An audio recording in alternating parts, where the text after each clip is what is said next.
Hello, nerds watching all over the internet. It is Thursday night. It is January 25th, and we're here for another exciting live edition of Wrestle Rewind. Yahoo! That's right, folks. The final Thursday to wrap up the month of January as we explore, as we recap and review this week's brilliant matches and highlights and OMG moments that happened in the world of professional wrestling. And guiding you in this journey is me, your host. I am Jose Casabona. I am the host of Wrestle Rewind, and I am also the host, the founder, executive producer, and content manager of this channel, and we appreciate all of you tuning in tonight.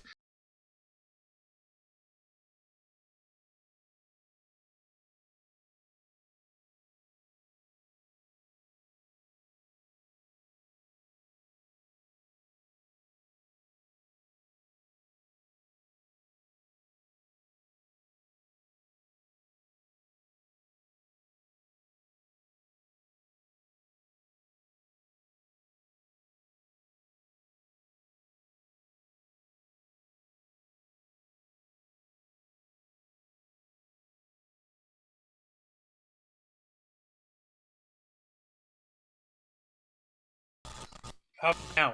Damn it, let us know. Are we coming? I got it. Okay, good. If you wish to go above and beyond to support the Ravens flock, then you can become an Inner Flocker. For $4.99 a month, you'll have access to all the perks that comes with our membership. Juan, tell them. Well, for all the Inner Flockers we've got in our chat, and I know we have plenty, go ahead and show off those lovely membership badges and custom emojis, letting everyone know that you're here to help save the Ravens flock from the clutches of late-stage capitalism and help us become full-time YouTubers. Thanks to your support, we were able to break through 1,500 subscribers this past weekend in our subathon of Super Subathon 9, even though we kind of botched it a little bit, but it was the thought that counts, and we salvaged it with awesome play. You also get access to members first and members only content, a special discount to our merch store, link in the description below, and you also get access to us, the Ravens flock, your favorite motley crew of nerds, here to make your voice our mission by providing us your thoughts, your input, your feedback, your ideas on how to better shape the future of this channel. Let's go ahead and say hello to the folks in the chat. I know we got some shy folks in the kick stream, but saying hello to Matthew Coburn, Carrie C, Nikki Bella, and Popcorn Planet as well. Holy crap, Mr. Andy Signor, the Lord and ruler of the Popcorn That's right, Andy Signor. I hope you're doing well, my friend, and I hope you're in good health, man. Honestly, I'm happy to hear that everything's going all right on your end. But pray tell, Jose, remind the fine folks at home, what is it that we do here on Wrestle Rewind? Here on Wrestle Rewind, we review 3 of the most exciting professional wrestling programs in North America today. That is WWE's NXT, All Elite Wrestling's AEW Dynamite, and Total Nonstop Action Wrestling's TNA Impact. Yo! At long last, Andy Signor has become an Inner Flocker! Oh, shit! Holy Welcome! All right! Yahoo! Congratulations! Thank you so much, Andy Signor. Welcome to the fold. Welcome to the membership, my friend. Now we do have to say it wasn't a member yet. Thank God it finally worked. Yeah, no, welcome to the Inner Flockers. We appreciate you, buddy. Thank you very much for joining. Yes, indeed, and thank you for also chiming in early on the chat. I did notice what you were talking about. We were bringing up the latest news that's happening with Vince McMahon and his lawsuits in connection to him being ousted from the company. Possibly, we don't know yet. I know, possibly ousted from the company in late 2022 due to mounting investigations into sexual misconduct. Now, as of tonight, we've all heard the new developments that have come out, where there's another lawsuit that came out alleging extremely horrible wrongdoings on the part of Vince McMahon and another professional wrestler within the WWE. However, in order for us to be able to collect as much data as possible and to give everyone as much information as possible without going into, well, rumor, speculation, and misinformation, we're going to be covering the Vince McMahon story this Saturday night on this week's edition of the Ravens Flock. Exactly. It'll give us an extra couple of days to actually get the full scope of the story of what's been going on with Vince McMahon and this latest lawsuit. It is completely nuts. It is completely crazy. But you know what? At this point, it is not outside of the unexpected because this is Vince McMahon. He's been dodging bullets of controversy for so many decades. Eventually, his dirty laundry was going to catch up to him. Yeah, no, it looks like he thought he was Neo in the Matrix. Turns out he's the freaking duck in Duck Hunt. Thank you. I like Duck Hunt. Yeah, Duck Hunt was I like that other sub game that's kind of like Duck Hunt. It's like the plate shooter, like where you're shooting the clay discs. Or yeah, clay discs. That was fun. All right, so but for now, like if you want the full story, we will discuss it Saturday night. But for now, let's go ahead and focus on the Yes, we're also going to talk about that too. Trust me, yes, we're going to get all the new WWE news is going to be tonight, this Saturday night on the Ravens Flock because there's a lot of it. Hell's yeah! The news of WWE's Monday Night Raw moving to Netflix. WWE World Champion The Rock, former World Champion The Rock, being a member of the TKO Holdings board. That's big, and of course the shit with Vince McMahon. Yep, it is a catastrophe, and that's all going to fill out the middle section of our program this Saturday night. So be sure to tune in 7:30 p.m. Eastern, live right here on YouTube and Kick. So for now, I think we should go ahead and move on with the show. Also, hi there, Aaron Cooper. Welcome to Wrestle Rewind. Hell's yeah! Juan, ring that bell. Don't mind if I do. All right, we're going to start things off with WWE NXT. This is the final show before the WWE pay-per-view event, the Royal Rumble. So, to open up this awesome Tuesday night, we have the one of 2 semi-final tournament matches in this year's NXT's Dusty Rhodes Tag Team Classic. Shit, that's a mouthful. Yes, indeed. The team of Nathan Frazier and Axiom. That would be the dudes on the left. You could tell Axiom because he's the Power Ranger looking guy. Yep. Versus the team of Braun Breaker and Baron Corbin, a.k.a. the Wolf Dogs. No. That was such a No. Braun Breaker came up with the Wolf Dogs. I'm making the joke even worse by calling it the Wolf Dogs. No, that doesn't make it worse. That's just corny. Come on. Yeah, it's funny, Cordy. All right, let's keep the ball rolling. We got a lot of content. All right, and we're running late because TNA Impact ran long again. I know. Come on, TNA. Come on, TNA. But no, I like the way they came out in the entrance this time, Braun Breaker and Baron Corbin, because Baron Corbin came out following Braun Breaker, and he's wearing Braun Breaker's crazy fur black dog like head gear, whatever the hell. What the fuck? Yeah, I know. Hold on. No, you need to... You need to Google Braun Breaker dog head. It's so weird. Dear Lord in heaven, you gotta be joking. No, and what's his face? Why did that search on Yahoo? It's not a mask. It's supposed to be like an actual like furry head thing. Fur head. Like part of a fursuit or something. It's so weird that, oh my god, Corbin pulled it out of Breaker's closet. But anyways, while Juan is trying to search for furry content, let me go ahead and continue on with the match. So it's a clash between the high flying Daredevils versus the team of big strong dudes who are tag teaming because they're the biggest assholes in WWE. Okay, sure, wonderful. So at the beginning, Axiom and Nathan Frazier actually brawled with Braun Breaker and Baron Corbin a couple of minutes right before the bell rang. They used their high-flying abilities to overwhelm them at ringside with a lot of dives through the ropes. And then as soon as Nathan Frazier was able to get Baron Corbin back into the ring, the referee rung the bell, and I like that strategy, wearing them down early before the match began. That's very very cutthroat of the high-flying baby faces. Would you say? Yeah, no, it's bananas, and I'm here for it. Hells yeah! Of course, it didn't take long for Braun Breaker and Baron Corbin to turn this match around, because after some back and forth action between the two tag teams, the turning point of this match was not only Braun Breaker catching Nathan Frazier mid-air and hitting him with a power slam, but Baron Corbin power bombing Axiom to the announce table. What? And from there on, the Wolf Dogs were able to regain control of the match when they got back from commercial break. It's never gonna sound right, Jose. I don't want anyone freaking trying to make this a thing. It's not gonna happen. It's never going to freaking happen. So, no. All right, well, let me continue with the match. I'm sorry, I'm cracking myself up. Yes, you are, and you're tickling your own fancy here. Come on. I know. Baron Corbin and Braun Breaker were able to work over Axiom for a little bit, but then Axiom got the hot tag onto Nathan Frazier, and Nathan Frazier and Braun Breaker were able to square up in the middle of the ring. It's a battle between two guys, and they share the same tangibility. Their speed in the ring, how fast they run. And damn, man, when it comes to Nathan Frazier running between the ropes, man, it is hard to keep up because this guy's got speed for days. Holy shit. It's like watching the Flash go one-on-one against the Roadrunner. Actually, no. I wouldn't compare Braun Breaker to a Roadrunner. What's a good cartoon character that's fast but also strong? Okay, fast but also strong. Well, I guess you could say the Flash. The Flash versus the Flash? Well, Flash and Reverse Flash. I mean... okay, thank you. Professor Zoom!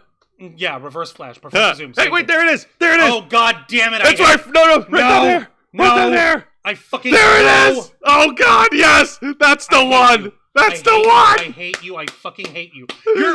Wait, okay, let me get this straight. I'm guessing Braun Breaker made Baron Corbin wear this fucking thing? No, bro! Baron Corbin was wearing that shit since last year. You mean he wore it on his own?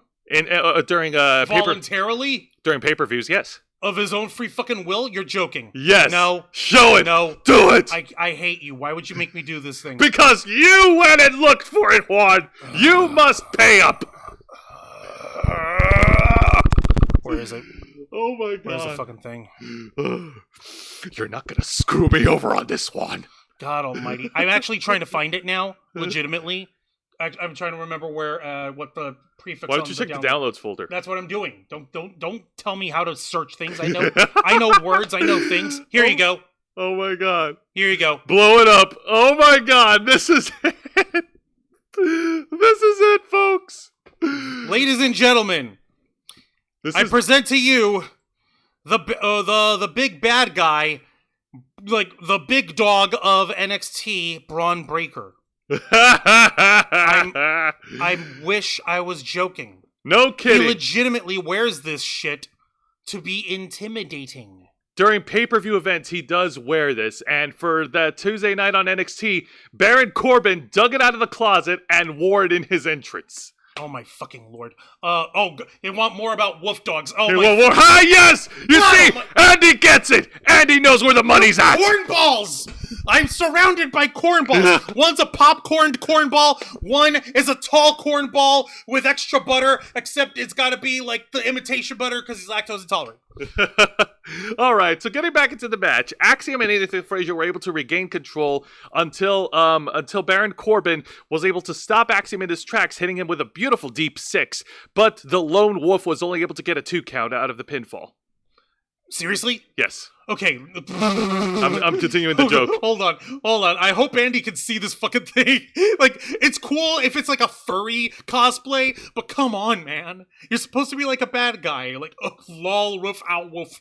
Oh my god. No. Oh, dear God in heaven, help me. And after some more brawling between the two tag teams, Baron Corbin and Braun Breaker were able to secure the victory. Baron Corbin hitting Axiom with the End of Days, and Braun Breaker hitting Nathan Frazier with the spear to pin and win. Your winners and advancing to the finals in the Dusty Rhodes Tag Team Classic, the Wolf Dogs.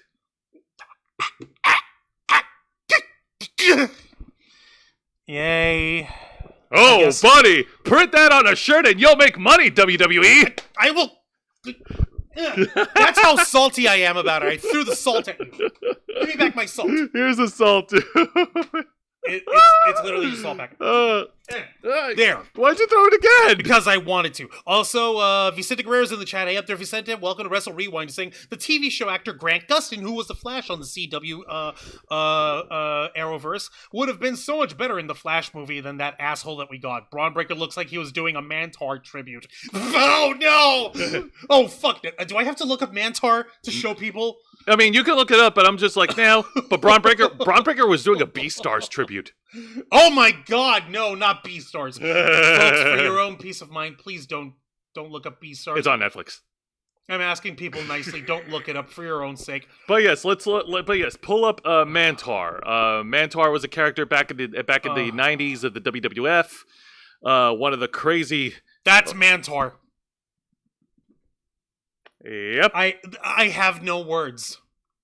Well, needless to say, whatever silliness you want to throw at Braun Breaker and Baron Corbin, the tag team pretty much have the bulls by the horns in the tournament. Yeah. Wow. Next match. Thank you. Thank you. Thank you for rescuing me. This was the exciting match of the night. A battle between two daredevils in the ring. Okay, cool. The former NXT North American champion Dragon Lee versus the leader of this tag team OTM, Scripts, aka Reggie, aka former 24/7 champion. We're still recognizing that? No. It's the only thing he's got to his name. No, sorry, I'm not gonna recognize that. You forgot about him? It's okay. I forgot about him. I forgot about Scripts too. Oh, you mean Mantar? I forgot about him Sweet. Too. Oh, you fucking serious? All right, let's keep going. Right. How did this match go? Both these guys are high flyers. They're both these guys are high. Yeah, no, both these guys. I know me and Juan, we rip on Scripts, but it's too easy. It's too easy. But despite the character fumblings of this WWE superstar, there is no denying his high-flying abilities, and it complements very well with Dragon Lee. Of course, Scripts is not alone. He has his team, the OTM, at ringside, Lucian Price, Bronco Nima, and their newest valet, Jada Parker. So, yeah, the odds are pretty much stacked against the Luchador. But, despite that, Dragon Lee was able to hold his own in this fight.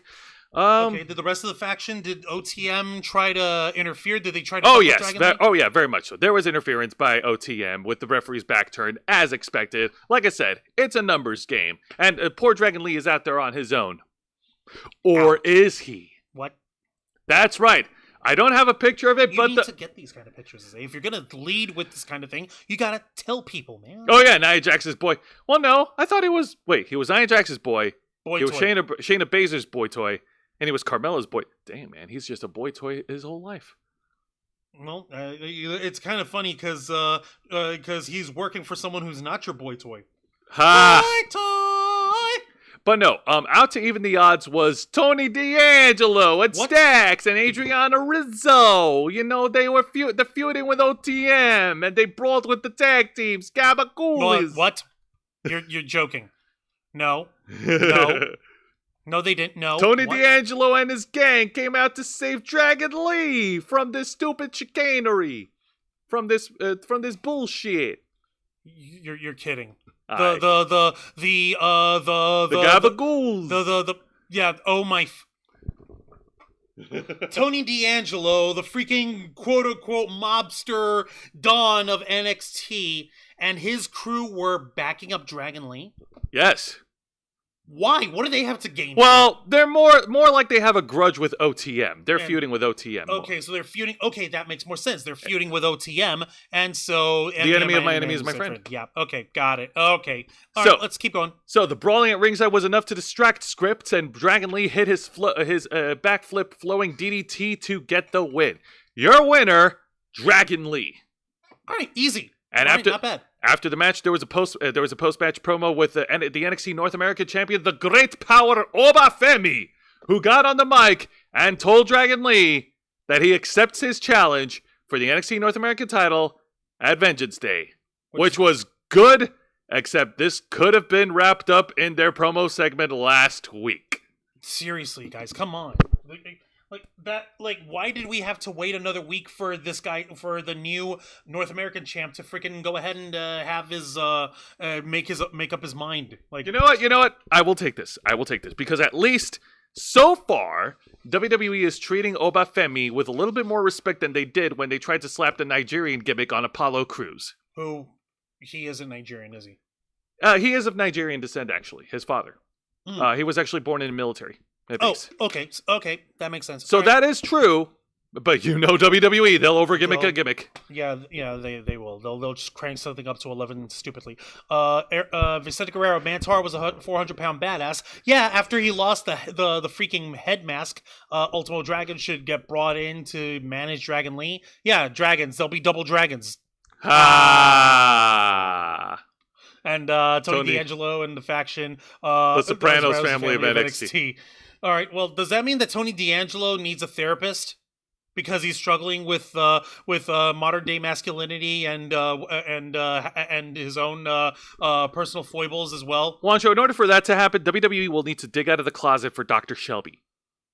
Good point. Yeah, no, and we all know how well that worked for Bryan Danielson and Kane. And imagine how Tony D'Angelo would have to leave NXT. He'll be there meeting with his paisanos or whatever, and this is after a hit was put out by the new general manager of NXT. Like whoever can defeat Tony D'Angelo, I'm gonna give them a title shot or whatever.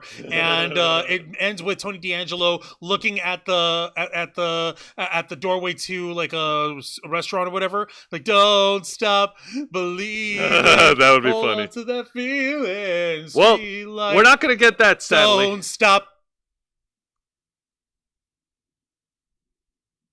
Yeah, I fucking pulled that. I don't give a Asshole. shit. Anyways, they're not going to... Sadly, that's not going to happen, but Tony D'Angelo and his family will be challenging OTM in a 6-person tag team match at Vengeance Day. Awesome. Nice. Can't wait to see it. All right, next match. Let's go. Now, next, we're going to get the exciting segment, and it's a talk segment, folks, for the NXT Heritage Cup champion Noam Dar returns with another edition of the Supernova Sessions. Okay, cool. So he's got his little talk show, and who does he have here? Is that Yep, Noam Dar is of course not alone. He is flanked with the rest of the gang, rest of the members of the Meta Four. You got Jakara Jackson, Lash Legend, and Oro Mensah. And this week's guest is the winner of the Women's 2023 NXT Breakout Tournament, Lola Vice. Okay, so he's gonna talk to Lola Vice, and I'm guessing Lash Legend and what's the other chick's name? Lash Legend and Jakara Jackson were actually got beef. yeah. Actually, no. They actually weren't. I forgot to mention that they weren't actually involved in the talks because they were gearing up for their own matches. But Noam Dar and Oro Mensah were there to cut to the chase. Last week, during the main event, the 20 Women Battle Royal, Lola Vice turned on her partner, Elektra Lopez, by eliminating her over the top rope. And as soon as Lola Vice was tossed over, both these women brawled at ringside. So their partnership diminished. Gone. Lovely. Over. And so, Noam Dar asked the obvious question, why did she do it? To which Lola Vice then pretty much brings up the reason of, Elektra Lopez, she's dead weight, she's holding her back, that type of excuse. Would that fall under the category of professional jealousy? Not really professional jealousy. It's just a bad tag team. They were never really meant to last. And Aaron Cooper is saying, like, Leela Vice? Like Lil Advice? No. Oh, no, Lola. like Lola. Whatever Lola wants. Lola gets that. Lola gets in Miami Vice. So Lola. Oh, but the real question is Lola? She better want what she's gonna get, because out comes Elektra Lopez to talk some more smack at Lola Vice, telling her that she got into the business by working hard rather than shaking her ass on Instagram. Throwing a little bit of salt at Lola Vice. What? Oh yeah, that's No, I don't know that. I don't know what that means. What Lola Vice didn't start as a pro wrestler? What, she was just like an Instagram influencer? What is I really don't know because I don't keep up with her socials. But Elektra Lopez got into the ring and has declared that their tag team Vice City is over. Man, I could have declared that. That's not even the point. I literally do want to understand, like, what did Lola Vice start as? Hold on a minute. I don't know. Why don't you look her up? Why don't you follow her up? That's what I'm. Go follow her on TikTok. You're on there all the time. Yeah, well, you follow her on TikTok. Why don't you do it, huh? Well, you're doing that. So yeah, Lola Vice and Elektra. You're repeating yourself. Dumbass. Yes, I am. Lola Vice and Elektra Lopez brawled in the ring as both Noam Dar and Oro Mensah cleared out. And yeah, no, there is no love lost between the two. There is just pure animosity. And next week, Lola Vice and Elektra Lopez will square off one-on-one. All right, so they're gonna throw hands. They're gonna throw hands, and you know what? You know what? This is a hot take, but I actually like the Noam Dar as a talk host. Because he's so goddamn goofy, and he knows how to play it off, and it's beginning to grow on me? I don't know, man. It's such a weird WWE mind trick that they do, man. When they present acts like Dexter Lumis or Chase U. Yeah, that reminds me. Where the hell is Dexter Lumis? Where has he been? I mean, he's lurking. Somewhere. Okay. Yeah, no, that's not gonna... Oh, hey! Speaking of ass shaking, holy damn! I mean, she's training, but should I show, or I don't know? Whoa! Okay, yeah, maybe we should. Well, maybe we can. I mean, won't we get slapped by YouTube? I don't fucking know. Maybe. All right. This is from her Instagram, from Lola Vice's Instagram. This is her training. She's training and she's twerking. She's like, okay, so she is an MMA fighter, so boom, boom, boom, boom. And then she celebrates by... twerking it up. Popping her booty. Okay. Hey, fantastic. Man, you gotta work those glutes. Those are important. Okay, I see what they meant.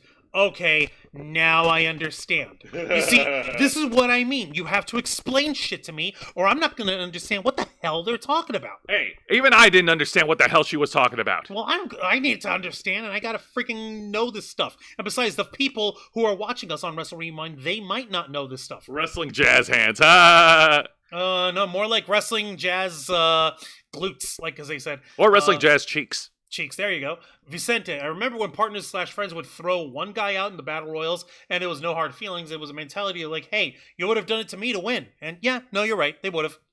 Yeah. And like, hey, no, but apparently they were too hard up on each other for that. So okay, sucks to suck. All right, next match is the on the dull side. This is the more boring. Well, it's more of a pedestrian match, if anything, and I'm being nice. It's a one-on-one encounter featuring, on the left, NXT newcomer Trey Bearhill. He was supposed to play off this Native American warrior versus Lexis King. Trey Bearhill. Trey Bearhill. He was one of the new recruits of WWE. So this story is that at the beginning of the men's breakout tournament, Alexis King took out Trey Bearhill and replaced him in the tournament, and Alexis King was eliminated in the semifinals thanks to interference from said Bearhill. Okay, well, Trey Bearhill is Native American, so there's no gimmick on that. No. I suspected as much. Except, I mean, like, come on, we got to do the war paint. Yeah, like, no. I know we had that with what's his face? Tatanka. Yeah, Tatanka. But like, come on, guys. Yeah, that being said, like, I'm not gonna knock on the guy's heritage or how he's being presented. They're doing the best they can, but damn, this guy needs work in the wrestling ring because he wrestles like he wrestles like a ton of bricks. Okay, so he's got lead feet. He's got lead feet. And damn, man, it's a good thing he's wrestling Lexis King, because Lexis King, he can work with pretty much anyone and make anything look good. You stick him in the ring with a broomstick, he'll he'll get a great match out of the broomstick. Yeah, no. So that being said, no, Lexis King was able to use his speed and agility to sweep Bearhill off his feet. Bearhill, of course, using his power, and at one point it looked like he was trying to Hulk out or whatever he was doing. He was trying to power up, but unfortunately, that comeback was only short-lived. Lexis King was able to win, hitting the straightjacket neckbreaker to pin and win. Your winner, Lexis King. All right, so yeah, I suppose it's really like you can only dance so well depending on who your partner is. So, and like you said, Trey Bearhill, he's very green. He's still wet behind the ears. He's got a lot to learn. He has a way to go. But he needs a little more time to level up, if you know what I mean. Ow. And so Lexis King, he managed to get a good match out of him. Absolutely, or rather a decent match. Yeah, no. And as far as Lexis King is concerned, between him feuding with stirring the pot with Carmelo Hayes, and challenging Dragon Lee for the NXT North American Championship, this was just a temporary roadblock, and I'm about ready for Lexis King to move on to better things. All right, no problem. I understand. I guess it was like, hey, King, do you mind doing us a favor? Yeah, what's up? I need a match, and we need to put this guy on. We want to see how he does. He's still very much not ready, but don't present it yet. No, I wasn't going to. I wasn't going good. to. But I'm like, help us out over here. Okay. And well. yeah. Okay. Yeah. Okay, no worries. So, okay. So good news, guys. There is no bad segments that happened on this week's edition of NXT. That is awesome. That is great. A lot of the segments were good. I just picked out the ones that was hilariously funny to me, and that was the Supernova sessions. But everything else was pretty solid. Nothing bad to report on my end as far as segments goes. All right, that's good as far as that goes. And putting it simply, it's not that, hey, we're being prejudiced against towards one promotion or another. It's like, okay, it looks like they put on decent segments as well for this week on NXT, so that's not bad. Yeah, exactly. It was the same for last week's TNA Impact. Right, exactly. Now, before we get to the main event, me and Juan would like to share an honorable mention for this week's edition of NXT, and that is the return of the former NXT General Manager, the 2008 WWE's King of the Ring, Sir William Regal. Holy shit. And yeah! It couldn't have come at a better time, because William Regal who was actually speaking to Ava Raine there inside of the office of Shawn Michaels, who's the head of NXT at the moment. And they had a very long discussion, and this was a monumental moment for Miss Ava Raine. That's right. Pretty much, William Regal has passed the torch on to Ava Raine, and Ava Raine is now appointed as the new general manager of NXT. Making her officially the youngest general manager in WWE history. So congratulations, Ava Raine. God help you, because you got a lot of psychopaths in those locker rooms. So you're going to need to make sure that you've got your game on. You got to make sure that you are on the top of your game. We're doing this. Okay. Yeah. Okay. No, sure. Yes, we're doing this. Yeah, we're doing this. I'm not sorry. But it's not November! No, but you know what it is? As far as the new general manager of NXT is concerned, what this is a brand new session for Ms. Ava Raine. This is for her, in fact, well... War Games! Oh my god. War Games! War Games! All right. Games! All right. I'm not sorry. War Games! All right. I am not sorry. I will never apologize. I actually want to spend a little bit more time talking about this because, yes, no. When it comes to WWE NXT, William Regal has been synonymous with it since NXT started developing as its own brand back in the summer of 2012. He, alongside Dusty Rhodes and Triple H, oversaw the entire production of NXT. Yep, Back in here. Back in the heyday, which was a little over almost 12 years now, and that's not a small feat because it was William Regal, Dusty Rhodes, and Triple H all developing NXT to make it a proper production, basically running NXT like a tiny local like wrestling promotion with the budget, with the production value, with the resources of the WWE behind it.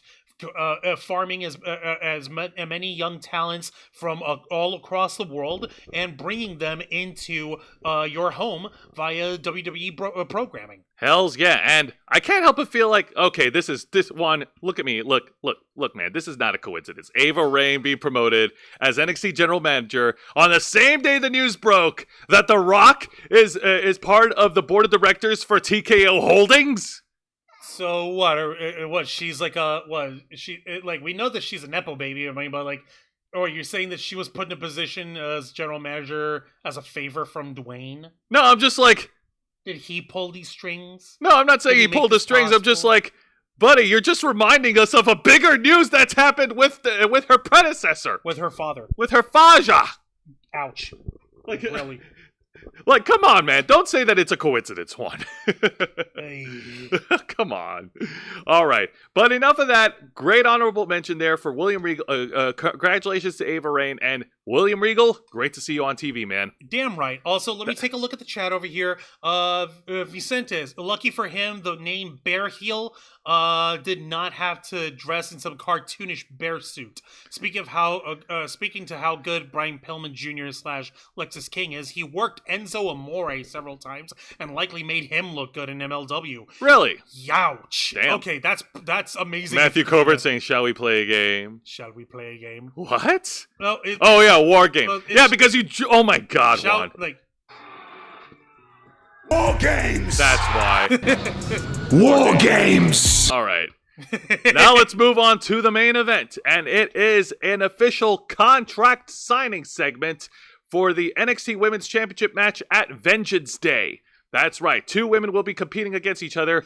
On the left, the champion, Lyra Valkyria, will be defending her championship against the #1 contender, Roxanne Perez. All right, so Roxy, she's had a little bit of a psychotic break, but she's trying to keep herself composed, as considering that she's stepping up to challenge once again for the NXT Women's Championship. This time against Lyra Valkyria.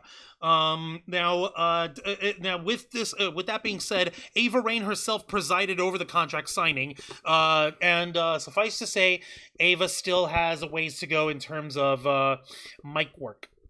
Yeah, no, definitely. Willie Regal will tell you himself, man. Managing the roster is like Bedlam, man. Why do you think he had to call up Samoa Joe as the enforcer? No, that's not it. I'm saying she was not all that great when she's talking.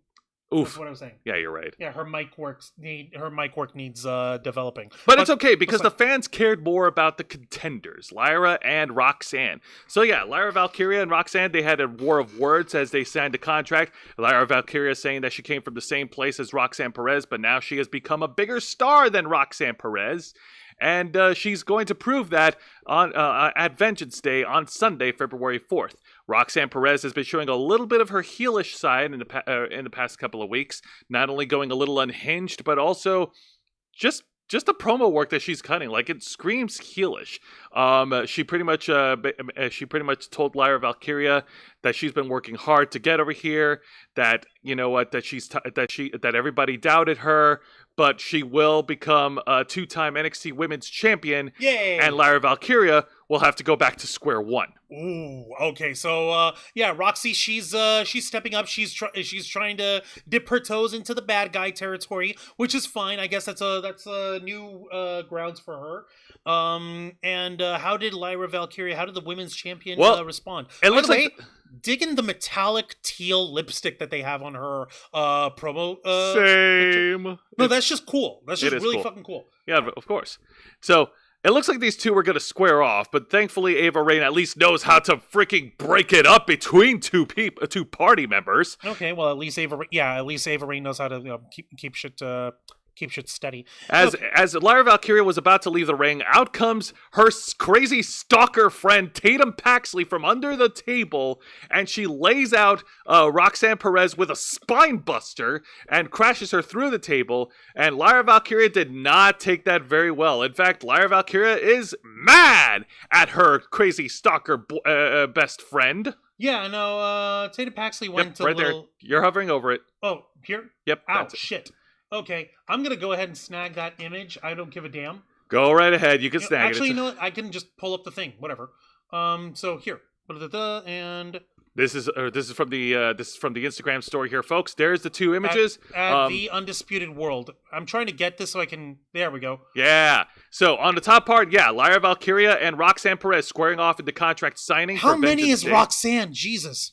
She's about like 5 feet, I think. And get a load of this. There's Tatum Paxley cradling her head like a little crazy person, with Roxanne Perez having been spine busted through the table, all at all under protest from Lyra Valkyria. Lyra did not appreciate that at all. She didn't. Lyra did not want this to happen.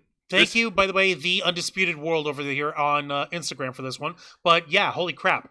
It's crazy. It's crazy. But you know what? It makes it look like, oh no, how dare you, Roxanne? You're like, Roxanne's like, oh no, you tricked me. Your crony Tatum Paxley was hiding and waiting, and no. This adds an interesting twist to the storytelling, because now it's only going to be a matter of time before Tatum Paxley finally turns on her idol. And what's her face, and Lyra will pivot in the feud with Tatum Paxley, but we'll see what happens, because this opens up a whole door of possibilities, and I like this. Yeah, fingers crossed. Let's see how this works out. In the chat, Vicente. Oh yeah, and Matthew Coburn, like, you catch on pretty quick. Yeah, we like took too long on the War Games joke. A little bit. And Vicente Guerrero. Hope it does not happen if we even get the Rock versus Roman match. But imagine two bad train wrecks. Ava turns on the Rock and then wears a Roman Reigns t-shirt. I hope that doesn't happen. Ha! That'd be hilarious. Tatum Paxley is You better knock on wood right now there, Vicente. Nikki Cross and early Mickey James. Ow. Okay. Yeah. Okay, we haven't gotten to the... we haven't crossed that realm of insanity yet. Yeah, we haven't crossed that realm of creepy, I'm sexually attracted to you, creepy way of affection that Mickey James had. Yeah, no, we're not getting there yet, but we will.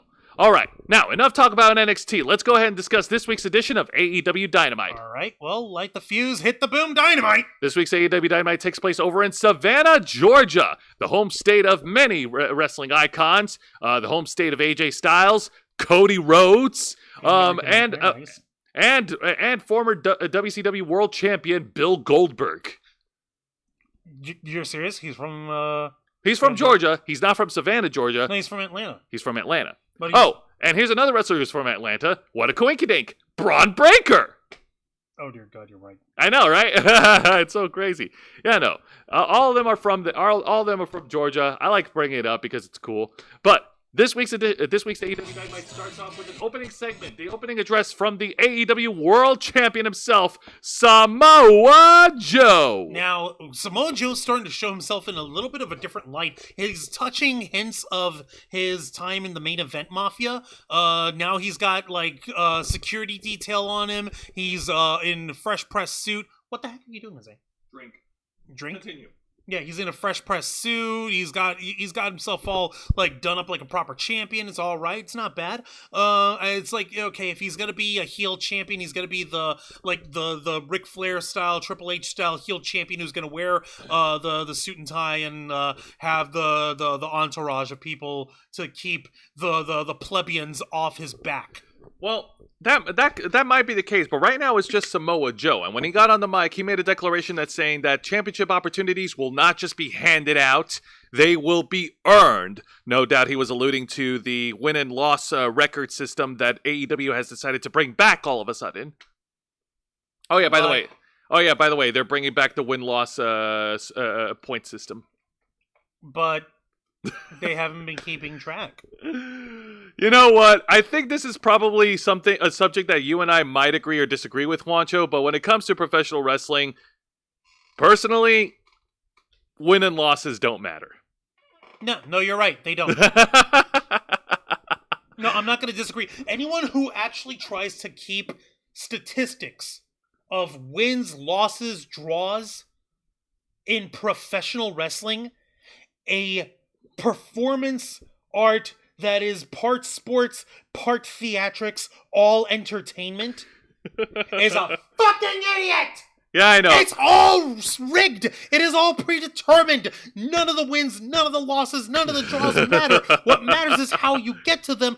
What matters is how they freaking work. If this was the NFL, if this was Major League Baseball, if this was hockey, if this was football, for Christ's sake, then it would matter, because those freaking sports are real. They are legitimate. Actually, they you are know what? not predetermined. Actually, you whore bags. You cow bags. What the hell, Starscream? I'm going to be honest, I was kind of into it when AEW first started, but now that I'm looking at things in hindsight's always 2020. Yeah, no, in the grand scheme of things, unless you're presenting a wrestler who's supposed to be a big deal, like Bill Goldberg, his win and loss record, that was a big deal because it adds to his character. Yes, and let's not forget how many times the folks over in WCW artificially inflated his win-loss record, rather his winning record, while he was on that winning streak by saying, like, oh, he had this one match a few days ago that was off-screen, nobody watched, and he beat, and he had that match against such and such guy, and he beat another dude the following night.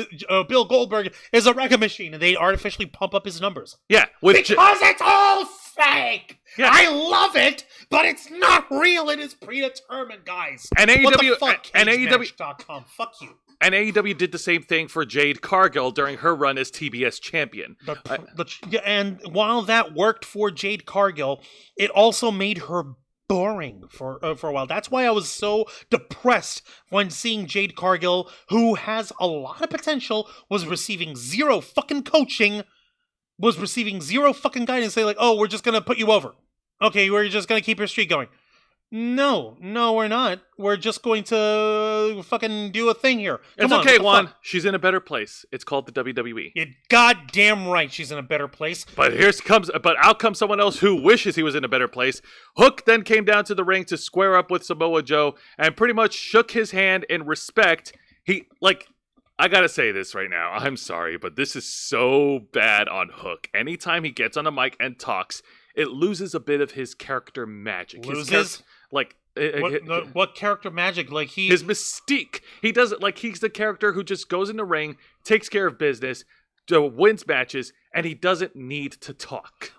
Listen, it's literally just Hook doing this. Why did it freeze? Yeah. There we go. He got on the mic and he said, you won, I lost. Then he shook Samoa Joe's hand, and then Hook got close to Joe, and he said, and some weird accent or whatever, he said, you know what? Some way, somehow, I'm gonna beat you I'm gonna face you again. And the fans were dead. Ouch. What?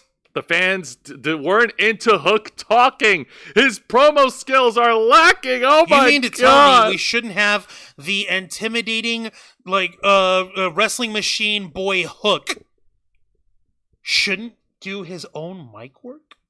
If he can't talk, he shouldn't talk. The same argument could be made for. The same argument could be made. Samsung Galaxy S24 Ultra. Yeah, freaking advertisement. The same argument could be made for Goldberg, Juancho. He was such a badass, he didn't need to talk, but WCW made him talk. That's because WCW is run by a pack of idiots. Yeah. And it was at this point where Samoa Joe said, like, all right, that might be, but until then, you go to the back of the line. Security, get this guy out of my ring. And that's when he had security escort Hook out. Escort Hook out. Like, man, this made him look like a chump. I'm sorry, Taz. I'm really sorry for you and your son. Okay. I understand what they're trying to go for, but the fact of the matter is, nobody cared that Hook challenged for the AEW Championship last week because they slapped it on the week before with no build, no drama, no story other than, oh, well, Hook has a 28-1 record. He should get a title shot. I'm like, Tony Khan, shut up and go back to cagematch.com. light the fuse, hit the boom, dynamite. I wouldn't be surprised if that's where Tony Khan got his inspiration of the win-loss record. That's actually exactly where he. Oh wow, then fuck that shit! Jesus Christ, man! Jose, what do you expect? The guy is worse. Is a worse internet nerd than us, and that's saying something, okay? Yeah, no, exactly. Hook is better as the silent badass, and Mike Rourke is occasionally eating a bag of chips. Yeah, that would have been better, Vicente. And Jade Cargill was Jadeberg, but less skilled in the ring than Lex Luger and Bill Goldberg combined. Oh! Well, thankfully, she's getting proper coaching and proper training and guidance at a place, that wants to invest in her and wants her to be successful in order to draw the money. Well, yeah, of course. But but that means that you're running your wrestling promotion well. But it's okay because next is the exciting match that made fans care, and this is a trios match for the AEW World Trios Championship as the defending champions, the Acclaimed and Daddy Ass Billy Gunn, take on the Mogul Embassy, the Machine, Brian Cage, Bishop Khan, and Toa Linoa. All right, so these guys, the Mogul Embassy just lost the Ring of Honor 6-Man Tag Championship, so now they're challenging for the AEW World Trios Championship instead? That's right. Because that makes sense? Well, there is no win-loss statistics on challenging for the Trios titles. Oh, gee, it's almost like the win-loss record doesn't matter! Sound Mind's in the chat. Hey, up there, Sound Mind. Welcome to Wrestle Rewind. Hook needs to work on his promo. Yes, he does. Oh my God, he does. All right, tell me that the crowd woke up for the Acclaimed. Of course they did. I would be so depressed. Of course they did. Because Dude. the Acclaimed, Max Caster, fucking Watcho. Allow me to quell your worries. Yes, the fans came alive for the Acclaimed. As the Mogul Embassy were gaining the upper hand, and they were working over Anthony Bowens. Anthony Bowens, yes. Yep, it was a 3-on-1. It was a 3-on-1 beat. It was a 3-on-1 strategy that worked well for them until eventually Anthony Bowens was able to evade the Mogul Embassy, and he got the tag in onto Max Caster. Max Caster helped out, helped level things out a little bit in the ring, and then the fans popped a lot when they finally tagged in Billy Gunn. When Billy Gunn got into the ring, man, he was a fireball, like a crazy fireball that just imploded all over the place. You got imploded? Don't you mean exploded? Exploded, my bad. All right, imploded wouldn't be too much of a good... Damn it, I missed my opportunity at a joke earlier. I missed my opportunity at a joke when I was talking about the Supernova sessions. I was going to say, like, Lola Vice and Electro Lopez's partnership imploded like a supernova. Wow, seriously? I know, I missed it. Missed opportunity. God damn it! Like, okay, this is the crazy thing. Billy Gunn is 60 years old. Yep. He's only 14 years younger than Ric Flair. Ric Flair had his official final match just last year. Yep, and Billy Gunn is in much better shape than Ric Flair. Like, that dude is jacked for a 60-year-old, man. I know, it's terrifying, isn't it? It is terrifying. So yeah, Billy Gunn got into the ring and he started unloading on one of the members of the Mogul Embassy. He tried to hit the Famous Sir, but the other tag partners were able to stop him in his tracks. During the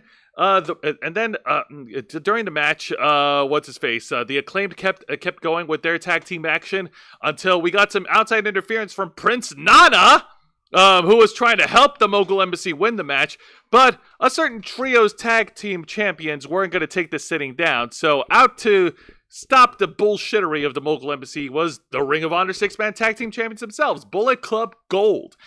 Jay White was able to help out with the referee's back turn to taking away the steel chair from Bishop Khan, and the Ass Boys, Colt and Austin Gunn, power bombed Prince Nana through the timekeeper's table. No, not Prince Nana. No, why would they do such a thing? Oh, because Nana's a bad guy, Juan. Don't you my get it? Bad God. guys get what they deserve. Okay, look, listen, guys. One of the good things that has come out of the Mogul Embassy is the fact that Prince Nana, who's this my legendary God. older pro wrestler who was a manager as well, the fact that he started dancing weirdly and randomly to the entrance theme of Swerve Strickland.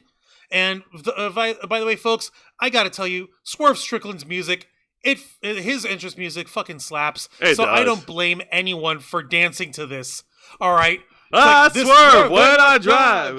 Swerve when I drive. Swerve when I drive. I don't know the You rest of the hit me, lyrics. you don't survive. Okay, but why would you do that to poor Prince Nana?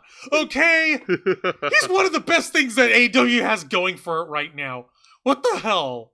Oh. Poor Prince Nana. So after that happened, the Acclaimed were able to finally hit their finishing move to pin and retain.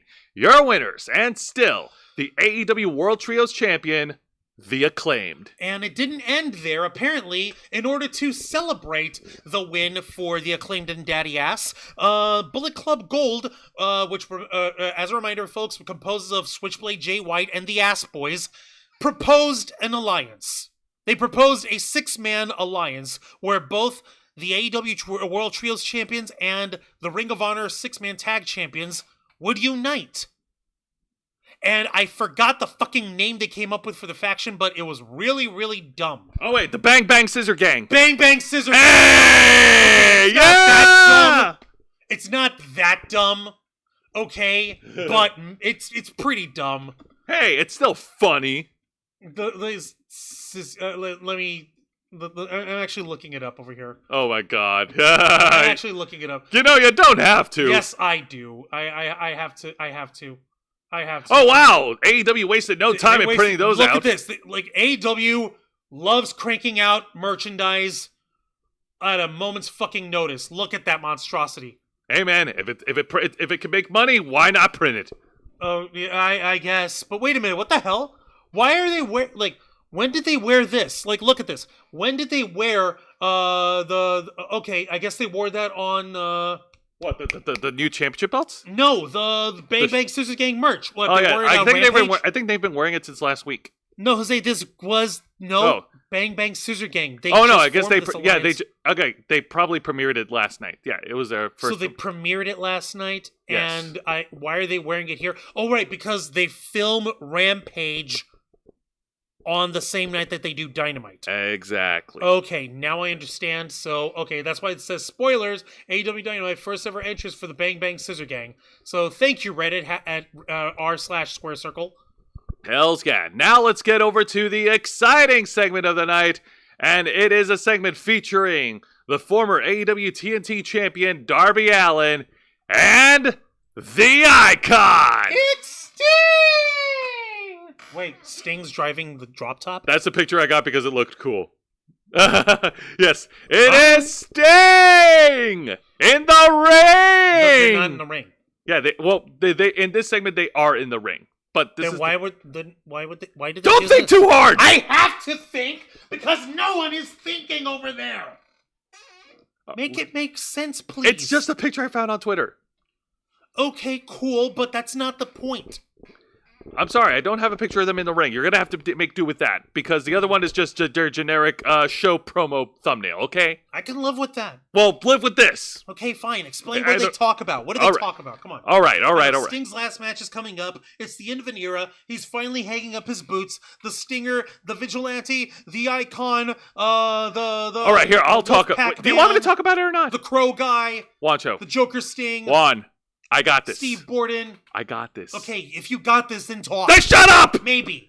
Anyways, so Darby Allin actually got on the mic first, and he did a lot of the talking. He got a little personal with the fans, and he actually told a personal story of what happened with Sting following his career-threatening injury back in WWE. Ow. Yep. He was actually the one that approached Sting some time ago, like before 2021. I think it was like in 2020. Sting and Darby Allin had a conversation, and to which Darby Allin told Sting, "Listen, buddy, you still got it." And Darby Allin was the one that convinced Sting to get back into the ring one more time. So yeah, Sting still. Whether it's true or not, it doesn't matter. The fans loved the promo, loved Darby Allin's speech. It was very awesome. It was personal. Okay, yeah, you're right. The fans are behind Darby Allin. They're behind Sting. Who doesn't love the Stinger? I'm not gonna deny that. I'm like, bullshit. No, it's like I'm sorry. Like I get that Darby Allin is his protege and his buddy and tag partner and all this other jazz. But like, I doubt that it was Darby Allin who legitimately, like, Darby Allin doesn't feel like someone who had actually been there through hell and high water with Steve Borden, with Sting, in order to convince him to step into the ring once more.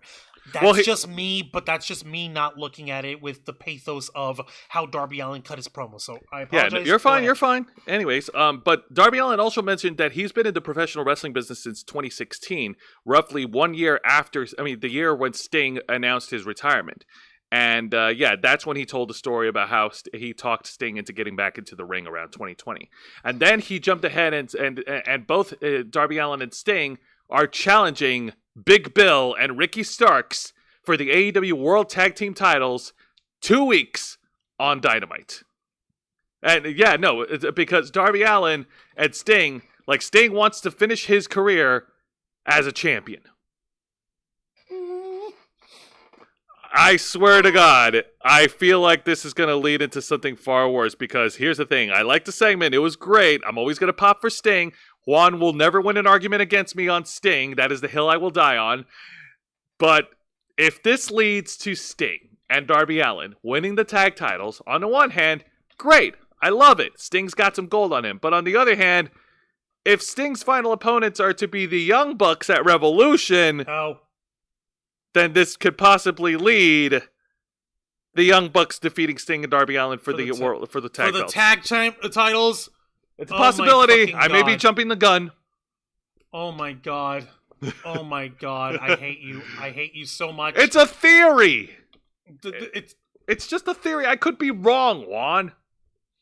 Okay, but legitimately, like, okay, I understand where you're trying to get at here, but I can't in good faith, I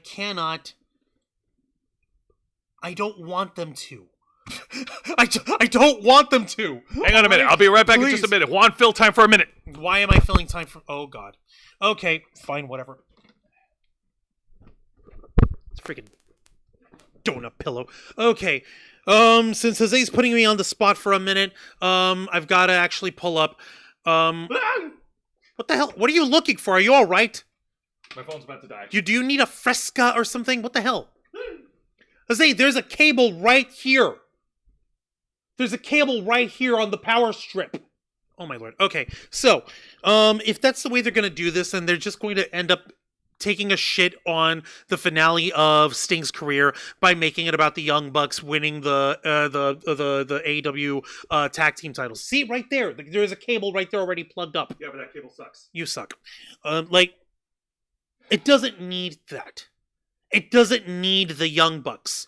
What it needs is that little bit of heart that this promo between Darby Allin and Stinger is trying to provide. And that heart is supposed to be like, hey, like, I pitched it. I pitched it 2 weeks ago. I pitched it. I freaking said it. If you're going to have Sting retire in All Elite Wrestling, have his final match be against his partner Darby Allin, and it should have been like, hey, Darby Allin, like, I've been tagged to partnering with you. We've been through hell together. We've done so much together, and you've been such a mentor to me. You've been a friend. You've been a big brother. I've learned so much from you, but I have to make sure that I can step on my own. I've challenged on my own. I've done my own matches, but I don't know whether or not if I could continue being in the ring if I can't stand toe to toe against you. It doesn't matter to me if I win or if I lose, but I need to know for myself if I have what it takes to stand against an icon, to stand against a legend. Because if I could do that, then I can do anything in this business. And Sting,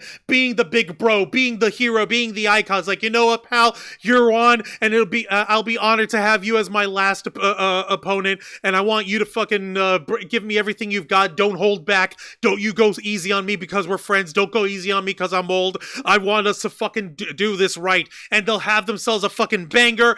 Like, it doesn't matter if either Darby or Sting wins or loses. They'll fucking end the match. They'll fucking hug it out. They'll fucking, like, thank you so much and fucking thing. And Ric Flair, since Ric Flair's on there, he'll fucking go and just wooings fucking all over, like, hey, this is so great there, baby. Woo! Fucking have himself an ass attack in the ring with them and have the three of them like walk Sting off, and you know, like Sting and Ric Flair walk up the ramp and walk off and wave away and walk into the sunset while Darby Allin is left in the ring there, you know, like, okay, as in like the symbolically say like, no, Darby, it's your time to be the icon. It's your time to be the big man of AEW.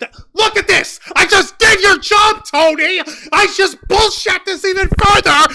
Give me your fucking money! Put this shit! Book this shit! Ah! There, take your microphone, you whore bag. And take your cushion while you're at it. In the chat... You'll be happy to hear that there was no sight of Ric Flair during the segments. Okay, let me take a look in the chat real quick. Bang Bang Scissor Gang on a shirt reads like an adult rental from Video Store. Thank you, Vincent. Thank you, Vicente. When is Billy Gunn retiring? Sound mine's 2 weeks after he's dead. That's when, because Billy Gunn's freaking insane. We should get Asuka and Prince Nana in a dance-off. Asuka used to dance to opponents' theme songs before kicking said opponent's ass. She did that with Ruby Riott. Yes, she did. I noticed Billy Gunn made up with his sons in the storyline. That was fast. Yeah, aww. That's how they became the Bang Bang Scissor Gang. Sting's last match here better end with him with Death dropping the Young Bucks. Yes! Aaron Cooper, Jose is glitching. No, Jose was glitching, and then he ran off. He has to go charge his phone, but then I took over and I started glitching. Yeah. The Sting Sting should strong style the Bucks all the match. Finish the job. Yes! CM Punk story. Yes! Juancho ranting, but still a better booker than Tony Khan for the angle. See? You see what I mean? I just bullshit you an idea. Fucking give me your money, and I will do this all the time for you. You idiot. Yeah, but it's not Tony's cubic fro. Yeah, but Juancho, it's not Tony Khan's idea, so of course he's not going to hire you. Like, isn't he all about like everyone having friendship and everyone being everyone's friend and the friendship is the most important thing to him in AEW? Isn't that the most important fucking thing to him? What the fuck is wrong with this idiot? Seriously? This freaking moron, this freaking pubic frohead motherfucker, He's getting worse. He's getting worse and worse. Go take a fucking nap, Tony. You are a very tired little rich boy. Hire me. I will do your fucking job for you properly, and we'll have fucking shows and matches that people will care about. Fucking hell. All right, well, let's go ahead and move on to the match of the night. And actually, no, this match was good, but one of the participants, not so much. And I'm going to get into me and Juan are going to get into a bit of a rant here. It's a one-on-one match between Swerve Strickland versus former WWE World Champion Jeff Hardy. All right, so, seriously, Swerve Strickland, he's supposed to be the bad guy. He's the head of the Mogul Embassy with that faction. Yes, but the lately faction that we were mentioning here with Prince Nana dancing. Yep. Him. He's the leader of that faction, and lately Swerve Strickland has been on a hot streak, coming off from his victory at World's End, and after he beat up Dustin Rhodes. Yeah, Dustin Rhodes, and also beating Hangman Adam Page by hanging him in a death match at Full Gear. After having broken into Hangman Adam Page's house and cut a promo on Hangman Adam Page's baby's child in the crib. Swerve Strickland has all the momentum behind him as he pivots towards the main event picture and challenging. Even though he's a bad guy. Even though he is a bad guy, and I wish he was wrestling with a more credible opponent than Jeff Hardy. And boy, oh boy, I was not excited to see Jeff Hardy wrestle in 2024. Allow me to put in some context. So, over the course of, say, a couple of months, Jeff Hardy has been very active on social media. Well, okay, let me rephrase that. Has been very passive aggressive on social media. Jeff Hardy has put out some tweets on his page, pretty much translating translating to everyone that he's not getting enough opportunities in AEW. He's barely featured on television. Really? That kind of rhetoric. Really? Yeah, Is that what's happening? Is that what's happening with Jeff Hardy? Yeah, Wow. yeah, sure, Jeff Hardy. Well, remember that next time when somebody brings up your violations of the WWE wellness policy, or when they bring up your freaking arrest records that got you in trouble with AEW in the first place, or better yet, next time someone decides to bring up this nice, beautiful victory from the vault of TNA Victory Road 2011. Hang on a minute. I actually Oh, you have to download it? Yeah. Oh, god dang it. It's okay. Ah. I'll do it later, but that's not the point. Like, okay, listen, guys. A long time ago in the far-off land of 2011, Sting and Jeff Hardy were competing in TNA, and in Victory Road 2011, they competed for the TNA World Heavyweight Championship. And it was one of the most absolute worst matches in TNA wrestling Here it is. history. Oh Starts my like god. this. 1, 2, 3. That was the entire match.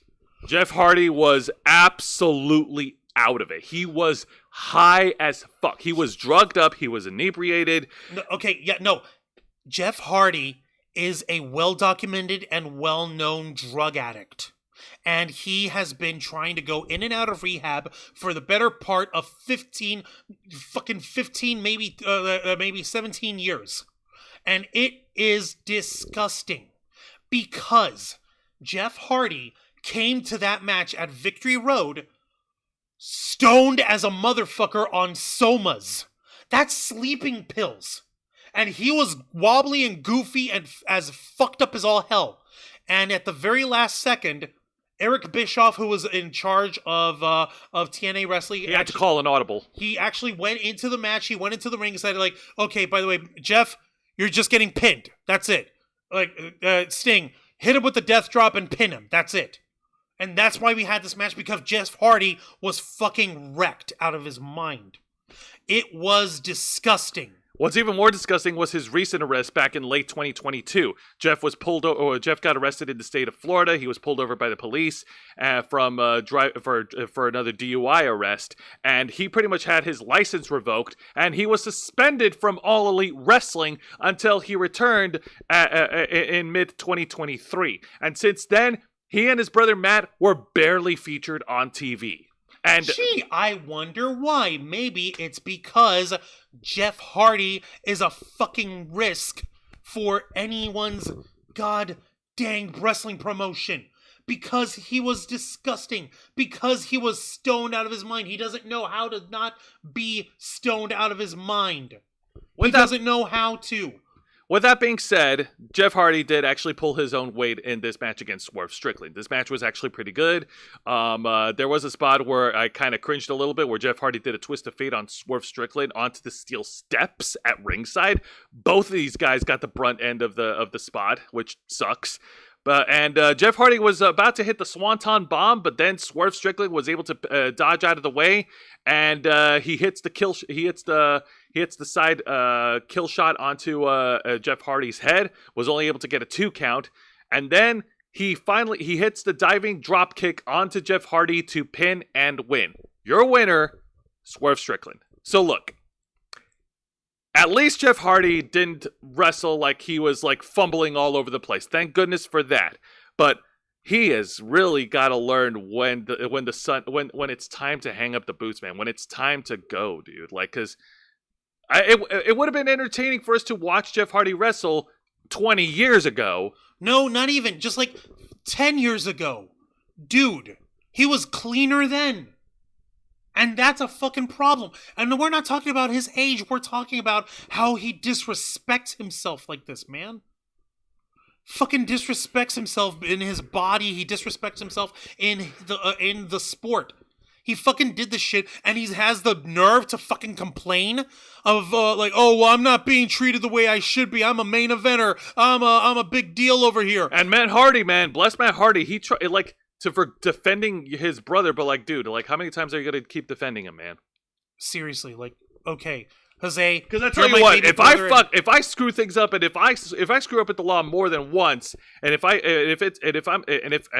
become a freaking like repeat addict or whatever, I guarantee you there will be a time when Juan won't be able to go to bat for me anymore. You're goddamn right, Jose. I'm sorry, but if you're an idiot, I will call you out on being an idiot.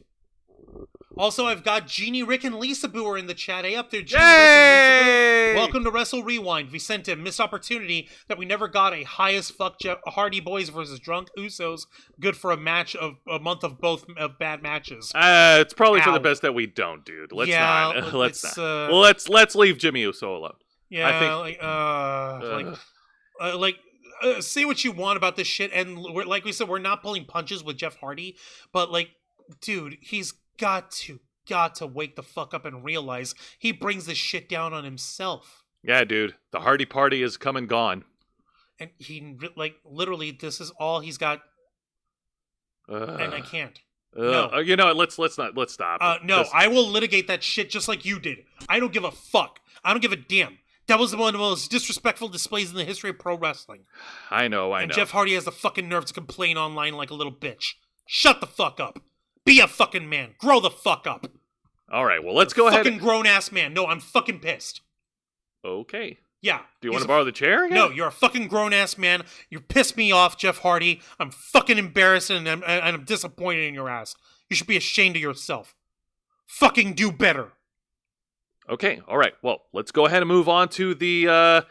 This is kind of a mixed bag segment here. This is a talk segment that happened on Dynamite, and it was a one-on-one interview conducted by Renee Paquette featuring the AEW Women's World Champion, the timeless Toni Storm, and La Virtuosa Deonna Purrazzo. Now, the segment itself wasn't bad at all. As a matter of fact, the only issue with it is neither one of the women, like, we understand what they're trying to say, but neither one of them really felt like they were saying it with enough conviction for it to feel right. Okay. Even though the story writes itself. Jose, go ahead and let folks know. All right. Well, first, let's address the positives. First of all, great camera work that they did over there. They did a great effect where they kept one side of the camera screen like normal, where Deonna Purrazzo was sitting, and the other side with Renee Paquette, and they kept the other side black and white where a timeless Toni Storm was sitting. I like that effect. That's actually a pretty cool feature, right? It was nice. It was interesting.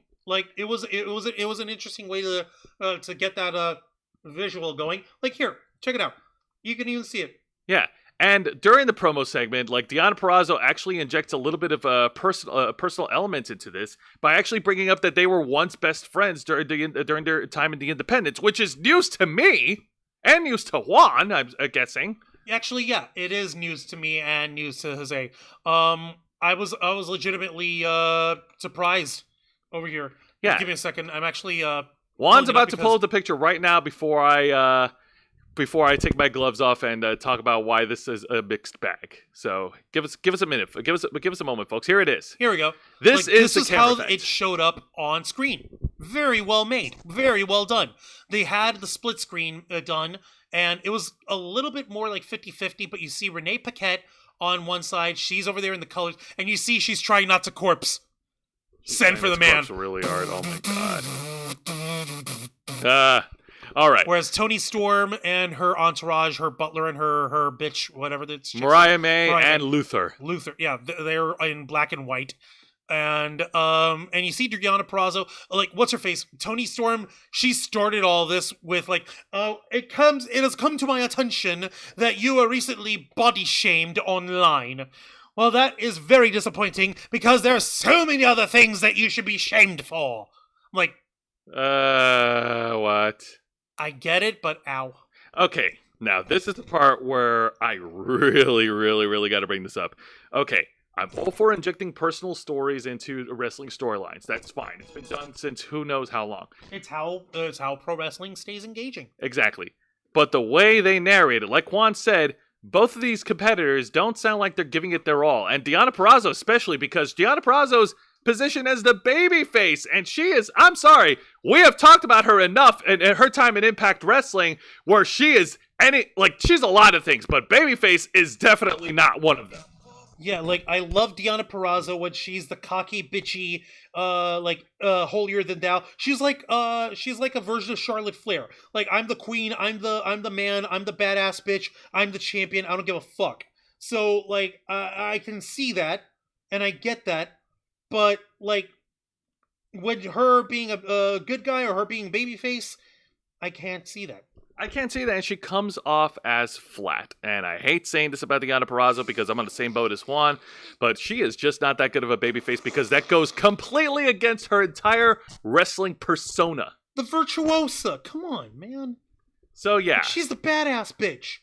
Like, okay, I don't. So like I said, this segment was a mixed bag. They had a great idea, but their execution stunk high heaven, man. Now, the point that was made on there was apparently that Deonna Purrazzo was like, was saying like, I don't want to deal with whoever the hell this version of Toni Storm is, this weird, batshit crazy, delusional, fucking timeless, weird chick in black and white, acting like a silent era, golden era movie starlet, whatever the fuck. I want to talk to, I want to wrestle with the Toni Storm that I shared, that slept on my couch while we were training in Japan in the dojos there, while we were cutting our teeth as professional wrestlers in the hardest professional wrestling schools for women in the world. If you find them, they're going to be in the dojos of Japan. And she's like, if I want to fight the Toni Storm that got this with me. And she showed this cute little ankle tattoo that they both have. They have matching tattoos. And how does Toni Storm reply? By pretty much telling her to shove that tattoo up her butthole. And then throws her sandal at Deonna Purrazzo. Deonna throws it right back and chases her off and kicks her ass. And Deonna Purrazzo runs away. And Toni Storm runs away. Storm runs away. Yeah. After Deonna tries to lock in the Venus de Milo. Right. That's her submission hold. And instead, she ends up beating the shit out of Luther. That was fun. Grabbed the women's world championship that Toni Storm left behind in a scurry, all while Renee Paquette's still sitting there trying not to laugh. Yeah, I know. Like I said, it's a mixed bag. I mean, it's not the worst thing we've seen on TV, but it could have been a lot better. Yeah, like I said, like we get what they were going for. I get what they were going for. It fell flat. It's like, okay, they're reading it off of a script, or I don't really care about this thing. Like, yeah, no. But it's okay. It's all right. Let's go ahead. It's not really that okay. It's not really that all right. Not really. Because fucking, we know Toni Storm can ham it up. We know Deonna Purrazzo can ham it up. But neither of them was really... I didn't feel it. I'm sorry. I didn't feel it either, and it's not the fault on the two women. It's the fault on AEW. They're really fumbling Deonna Purrazzo's time over there right now. It feels like it's. I know it's a little too. It's probably too early for me to say, but I feel like her time in AEW is dead on arrival. No, it's not dead on arrival, Jose. It took 5 years for them to die like this. Also, Jeannie Rick, we heard the news of WWE going bringing Monday Night Raw to Netflix. We're gonna discuss that in detail Saturday night on the Ravens Flock. Yeah, Deonna Purrazzo as a babyface is awkward. Might as well see a TV a PG version of Nick Gage or Chewy Martinez. Yeah. No, like there's no way to do that. And CM Punk was right about Jeff Hardy all along. No, really? Oh, really? You don't say. Okay. Now, before we get to the main event, we do have an honorable mention that we'd like to bring up from AEW Dynamite. Like, there was some fucking good news. There was some awesome shit that happened on Dynamite. Hells yeah, and this one is most important because AEW has announced the return of the former NWA Women's World Champion, Serena Deeb. The woman of 1,000 holds will be making her return this Saturday on Collision. Her first time wrestling in AEW since 2022. She got hurt, didn't she? She got hurt, but there is more to the story than that, and it's on my phone, so... No, my phone's charging. So you're going to have to do a quick news search. Serena Deeb, AEW. No, because there's actually much more to that than just injury. Okay. It's pretty serious. Like I saw her Instagram stories a while ago. No, click on news. All right, fine. And click on the first article. Okay. Now, if you guys want to read this article on your own time, we'll go ahead and link you here. But we're going to provide you the article that Jose's finessing over here right now. Comes to us from TJRWrestling.net, and the headline reads, no, this is the wrong headline. Fuck you. Here we go. Headline reads, AEW stars set for first match since 2022. Yay. Thank you, Lyle Kilbane, for this article that came out today. I'll go ahead and read it, if that's all right. Yeah, once the thing stops freezing. Here we go. Serena Deeb disappeared from television with... There we go. Serena Deeb disappeared from television without explanation back in October 2022. This sparked speculation about her absence, with some reports suggesting an injury, while others suggested there were some issues between Deeb and AEW management. Juan, scroll please. I'm on it. All right. The AEW star revealed that she was battling some serious health issues, which is what actually kept her out of the ring for so long. The good news is that Serena Deeb has been medically cleared, and now fans will get to see her in action once again.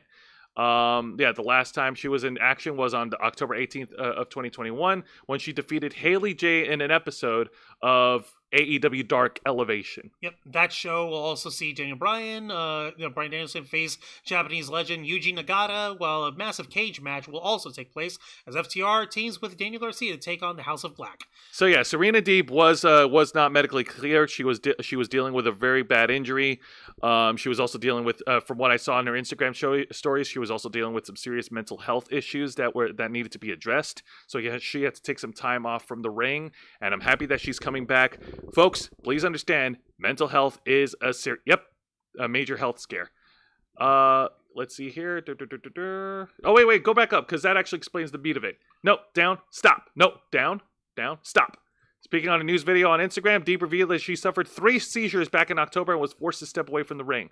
That it was a particularly scary period, but now she's cleared for the return. And quote, in her story, since last October, I had a series of 3 unprovoked seizures. This has been a really dramatic time period for me and has affected my career and life. In a lot of ways, it's been really scary for me. I've seen a lot of different doctors and had every test imaginable. For the longest time, nobody could tell me why this happened.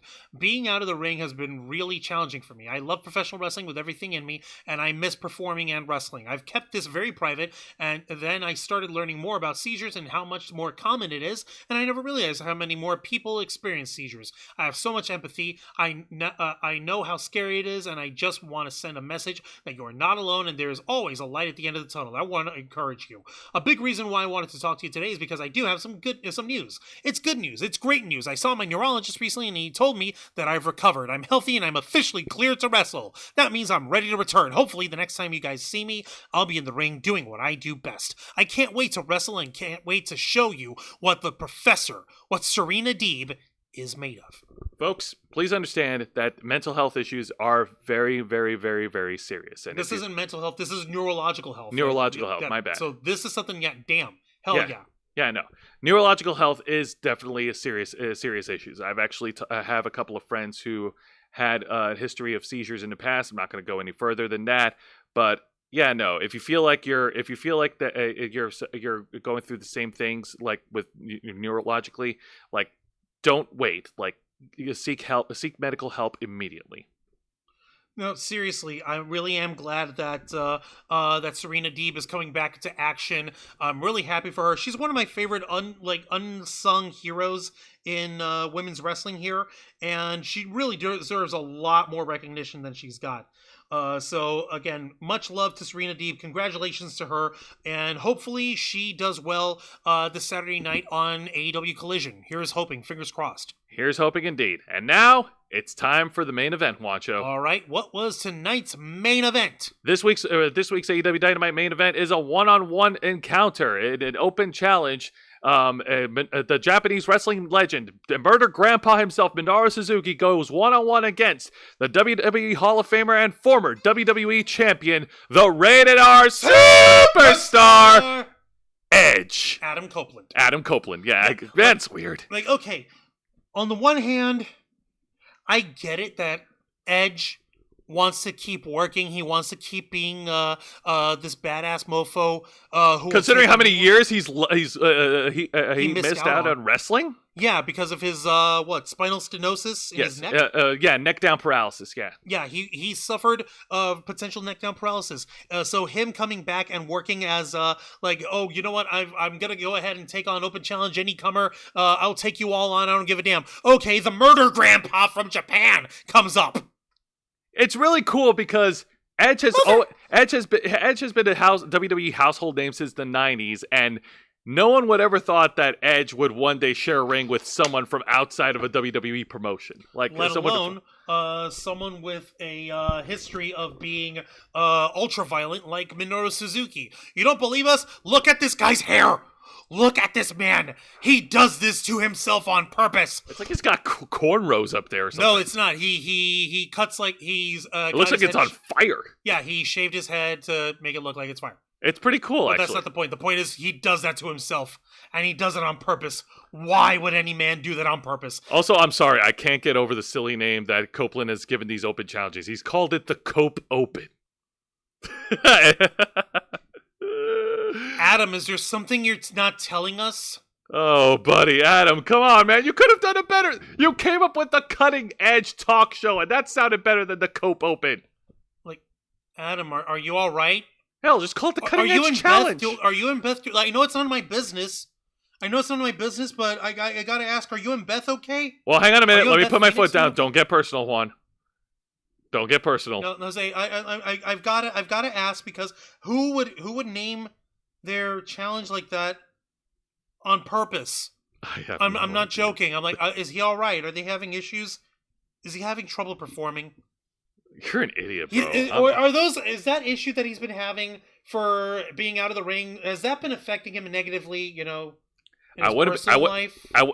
Is that what this is about? I wouldn't be able to tell you because I don't follow that shit. Jesus Christ, Wancho. Monaro Bam Bam Bigelow Flame hairstyle. Yes, thank you, Vicente. Yeah, just cope with it. Just cope with it. Yeah, just cope with it, Juan. All right, let's move on. No. So, in this latest edition of the Cope Open Hoboken No Joking Challenge, we got Minoru Suzuki. You had that one in your back pocket, didn't you? Yes, I did. Thank you. You fucker. Okay, well, that's not bad, but you fucker. Yeah, no. Adam Copeland, Minoru Suzuki put on one hell of a clinic for the fans of Savannah, Georgia. Like, they exchange strikes and blows.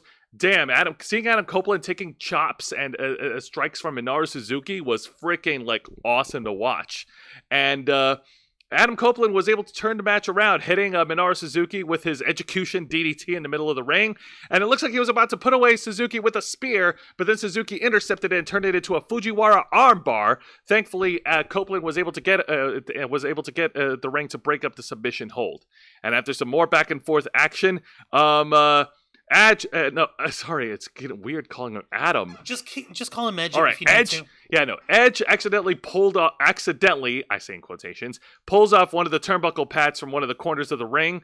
Both of these guys continue to brawl until Edge pushed Minoru Suzuki headfirst onto the exposed turnbuckle, and then he hits Minoru Suzuki, and then Edge hits Suzuki with a spear and hits him with Christian Cage's finisher, the kill switch, before putting him away. Your winner, the Rated R Superstar, Edge.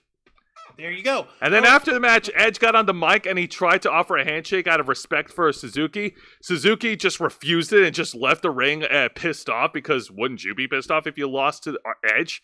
In fact, even Edge said himself, like, dang, man, I mean, honestly, I'd be disappointed if he didn't do that.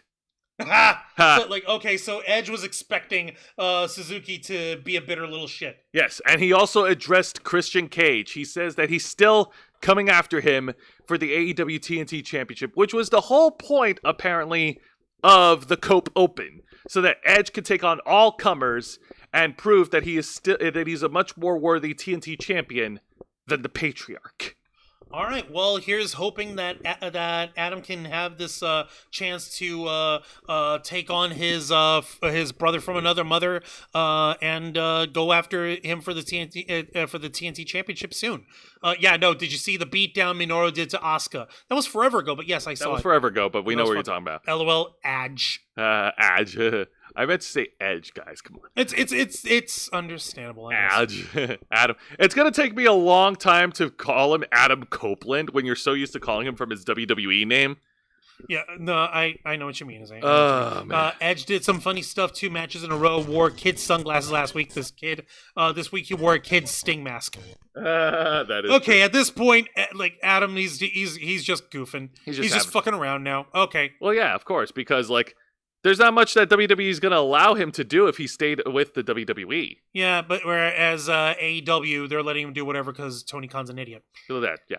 All right, now let's go into this week's edition of TNA Impact. All right, so let's see how the gravy train of TNA's revival is going for them. What was the first match that they had set up, Jose? The first match features 2 guys who are X Division extraordinaires and both on opposite tag teams. It's a one-on-one counter between one half of the TNA World Tag Team Champions, Chris Bay, versus Kevin Knight. All right, in case you don't know, Chris Bay is tag champion alongside Ace Austin, and both of them are also members of Bullet Club. Hells yeah. Yeah, so Bullet Club has representation in all 3 of the major North American promotions. You have the BC over in the WWE comprised of AJ Styles, Luke Gallows, Carl the Machine Gun Anderson, and Michin, Mia Yim. You've got Bullet Club Gold over in AEW, where you have Switchblade Jay White and the Ass Boys, and you've got the ABC here of Chris Bay and Ace Austin here in Impact in TNA. Absolutely, and I'm not sure who are the members of Bullet Club in New Japan, but I know their leader is David Finlay Jr. So it's official. Bullet Club has really taken over the world. Indeed. Well, they're not taking over, but they're everywhere. They're everywhere. And you gotta love that kind of representation. And who would have thunk it? And speaking of taking over and everywhere, that's pretty much what happened during this opening match. Full 10 minutes of non-stop X Division a high-flying action between Chris Bay and Kevin Knight. Tell me more. How do they kick each other's ass? Lots of exchanges and reversals and pinfalls between the 2 guys. And things? We got some good loot. We got some good high-flying things from Chris Bay and Kevin Knight. Kevin Knight, of course, working as a de facto heel in this one-on-one encounter. And, of course, the story is that we're trying to push... like, right now, the ABC Club, they're feuding with other tag teams in TNA.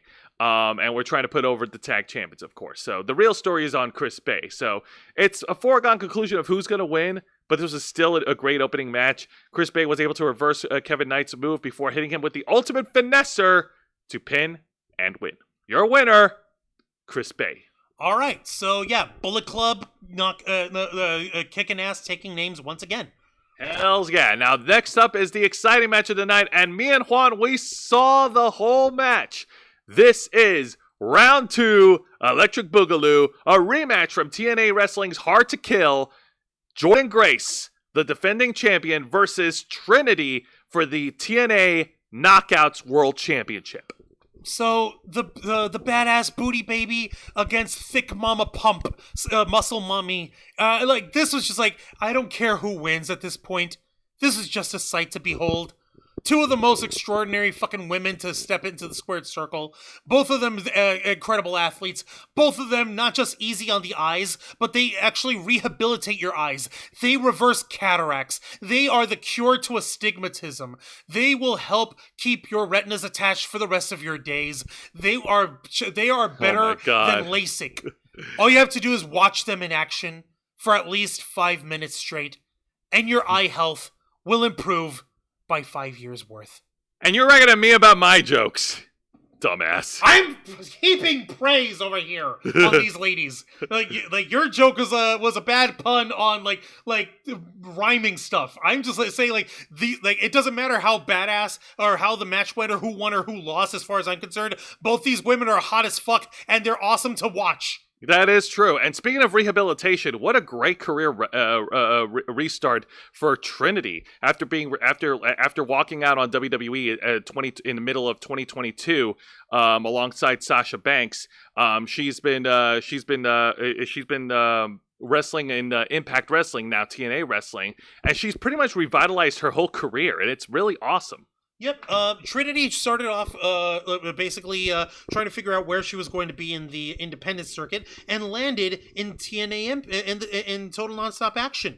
Lo and behold, she became the Knockouts Women's Champion. She took on all comers. She proved to everyone how she's still a badass motherfucker without needing to be in a tag team. And that's not to say that her and Sasha Banks were like holding each other back, mind you. Just to say like, hey, she could still shine on her own without any issues. But the fact that she went ahead and put on an excellent match with Jordynne Grace here, challenging once more for the Knockouts World Championship, just goes to show it's a testament to the athleticism and the in-ring integrity of Trinity. Absolutely, and both of these women had an incredible match. Okay. It's power versus speed and agility. Like both these women, like were going at it in the ring and ringside. How many muscle busters did freaking Jordynne Grace try? No, she tried to finish fucking Trinity with a jackhammer. She did. She tried to finish her with Goldberg's fucking finisher. Now, Goldberg doing it on one hand, depending on what day of the week it is, might win you, it might not. But with Jordynne Grace, she doesn't half-ass it. She puts her whole ass. Have you seen Jordynne Grace's ass? It's got 0.129% body fat on that booty. When she puts her ass into a maneuver to try to beat you, you will feel it, and you will thank her for it. But Trinity's ass is no slouch either. She hits Jordynne Grace with the rear view, and she also locks in the Starstruck submission hold before Jordynne Grace was able to break out of it. And then what we got in the final moments of the match were a series of back and forth near falls. They were rolling each other back and forth like 1, 2, 1, 2, and it just got so insanely fast that the referee was only getting to count to 1 on each pin attempt as the ladies rolled each other up. 1, 1. Eventually, Trinity was hilarious, but I was like, really? They're doing this? Like, okay, I want to excuse this, but I have to say, that's stupid, but it's the fun kind of stupid. I can get behind it. Yeah, if you're doing it right. Trinity was two ladies did. Okay. Trinity was able to break it up and lock in the Starstruck submission hold again before Jordynne Grace reverses it and plants Trinity's shoulders to pin and retain. Your winner, and still the TNA Knockouts World Champion, Jordynne Grace. Another excellent performance from both of these women. I loved it. They like you said, Trinity was showing her athleticism. She was showing how she was putting in more cardio work. She was trying to stay on top of Jordynne Grace, and Jordynne met her move for move. She met her pound for pound, and that shows how in sync these two women are in the ring to be able to put on this kind of match. Just watch, chef's kiss. And yes, Lisa Boo, you may laugh at me extolling the virtues of watching these women in the ring and the healing properties that their beautiful, bountiful bodies contain therein. Now, after the match, Trinity and Jordynne Grace were blindsided by Giselle Shaw, Savannah Evans, and Jai Vidal. Bullshit, motherfuckers! Giselle Shaw was the winner of the Ultimate X Challenge at Hard to Kill, which gives her an opportunity to challenge for the Knockouts World title anytime she wants. But so she just decided, she was like, okay, well, the match is over. I'm going to kick the shit out of both of them. Yes, but the real story right now is with Trinity, because please keep in mind, folks, that these TNA Impact shows are actually taped ahead of time, and there's news going around on social media that Trinity's contract, her deal with TNA might be up very, very soon, and Trinity might be making her return to the WWE as early as this Saturday at the Royal Rumble. Okay, are you serious? Are we actually sure? Hold on. I want to see this and I want to be sure here because there are different... Okay, shit. Okay, shall I put this up? This was from back on January 2nd, but should I? Go right ahead. This is provided to us by WrestlingHeadlines.com. Yeah. Juan's going to be sharing the link in the live chat. You guys are free to read along if you on your own. But yeah, here's the headline. It says, big news on Trinity's TNA contract. WWE sources, quote, expect her back. Okay, huge update on TNA Superstar. Current Knockouts champion Trinity Fatu and her future with TNA. This was on January 2nd. So Impact is TNA. TNA is Impact. This is all from 23 days ago. Take it as it is. According to Fightful Select, Trinity's contract with TNA is up soon and she will hit the free agency market. The report does not clarify a specific date, but indicates that it could be up as soon as January 13th, Hard to Kill pay-per-view in Las Vegas, where she'll be defending the title against Jordynne Grace. That already happened. The former WWE talent signed with the promotion in the spring of 2023 and quickly ascended the ranks. Speaking of WWE, several sources from the company told Fightful that WWE does have an interest in bringing her back, with some even saying that they may expect that they, quote, expect it to happen. They're interested in Trinity in early 2023, but the hiring freeze that had happened at the time prevented them from bringing Trinity back into the WWE. A different WWE source tells the publication that, quote, something huge would have to happen for Trinity to not return to WWE. So right now, it's all speculation. But if it's true that Trinity is right now not under any contract with any wrestling promotion, she could show up as early as this Saturday at the Royal Rumble if they decide, if both parties come to an agreement. What do you think, Juan? It would stand to reason that if that was the game plan, then the only thing that I would imagine is that if Trinity doesn't have a contractual obligation to continue wrestling at TNA, then I don't see any issue with her actually showing up at the Royal Rumble, unless she's like, okay, well, there's a storyline. I want to finish this. I'm not under contract. I want to come back, but I know you guys understand, business is business. I want to do right with TNA as well because they treated me so well in the time that I was there. And WWE, under the management with Nick Khan and Triple H running the show now, they'd be like, you know what? Yeah, okay, you go ahead. But if we'll wait for you a little bit longer, we'll wait for you a little bit longer. But our door's open and we're ready for you when you're ready. If that's already been done, because like you said, they already pre-filmed everything over for everything that happens with TNA. So odds are any other match that she might have in the coming weeks has already been taken care of. That being said, if she does show up on Saturday at the Royal Rumble, I'll eat your hat. I'd rather you don't. I love this beanie. I'll eat your hat! Eat your hair. No. I already do that enough as it is. It's a nervous habit. All right, well, let's go ahead and move on to the best segment of the night. And this is a backstage segment featuring the former NXT Tag Team Champions, the Grizzled Young Vets, and they confront the TNA World Tag Team Champions, the ABC Club. Okay, so why are they confronting them? Okay. Because there was a multi-team match to happen that TNA Hard to Kill, and the Grizzled Young Vets were never pinned, and they deserve a shot at the TNA Tag Team titles. So, out to mediate this whole thing is your favorite guy, Juan, Santino Marella, the Director of Authority for TNA.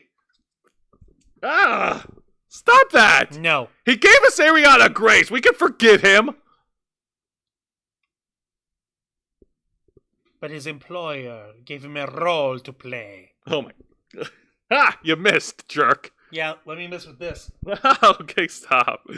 So Santino Marella has issued a best of three matches between the Grizzled Young Vets and the ABC Club. So they're going to wrestle in 3 matches, and whoever wins best 2 out of those 3 matches will be crowned as TNA World Tag Team Champions, which is good. Okay, I can live with that. That is a good way to do that. You stretch out the storyline a couple of weeks. You get good matches out of the guys. You get to build in a little bit extra drama. See, this is the kind of situation where wins and losses matter, because the storyline makes them matter. Not, oh, hey, these are legitimate competitors. This fucking idiot. Yeah, I know. Also, I'm very glad. Chewed out club. Thank you, Matthew Coburn. Already been chewed club. Right.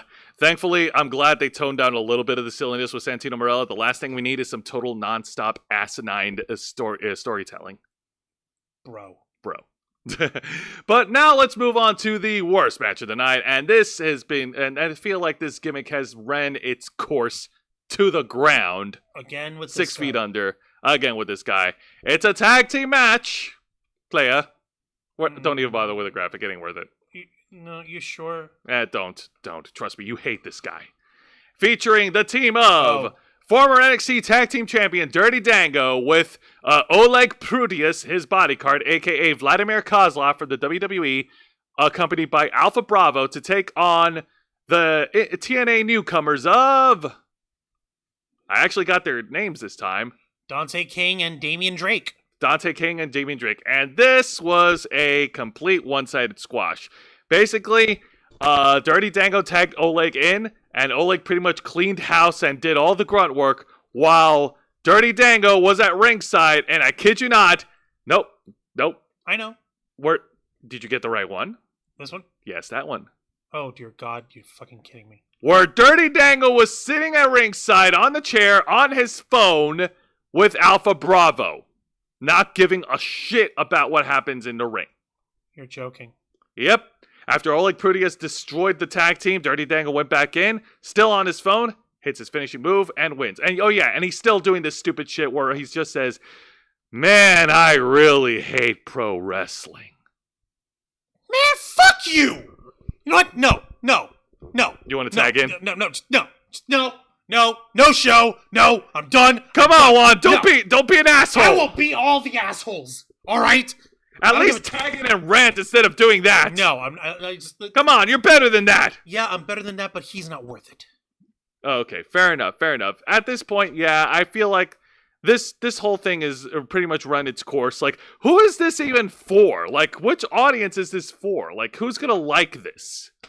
Like, well, they're not supposed to like it. He's the heel. He's the bad guy. Like, and okay, well, even as far as entertainment goes, who's gonna fucking laugh at this? Like, I'm sorry, there's nothing entertaining about Dirty Dango doing this stupid shit where he just says, "I hate pro wrestling," and he just cuts these like shoot vignettes. Okay, we get it. Like the shoot style stuff. It's been done, okay? It's been shot to the ground. It's been done to death. It's been shot to death, man. Stop it. But I get it. If the point is, okay, let's have Kozlov here do the grunt work in the matches, but we're celebrating Dirty Dango instead. I get that. That's where they're drawing the heat, and I understand this, and I get what they're doing with it. I really don't like it. But then again, that is the desired outcome. So I guess like it was grating and it was annoying when it was just Dirty Dango going into wrestle and still saying I hate wrestling. But now with him actually being outside of the ring while Kozlov does the actual wrestling for them, like that actually adds the layer of fuck you-itude, if that makes sense. Of douchebaggery. No, I totally get it. I get it. Of cocksuckery, if you would. Of cocksuckery. Jesus, Juan. All right. Let's go ahead and move on. So, I suppose this is making it a little bit better-ish. But I still really hate this fucking gimmick. It's okay. So does Vicente. Weird that Oleg is the badass stuck with two comedy guys, Dango and Johnny Bravo. Unfortunately, that is true. Now, actually, Juancho, can you do me a favor? Yeah. I'm gonna have to ask you to Google search for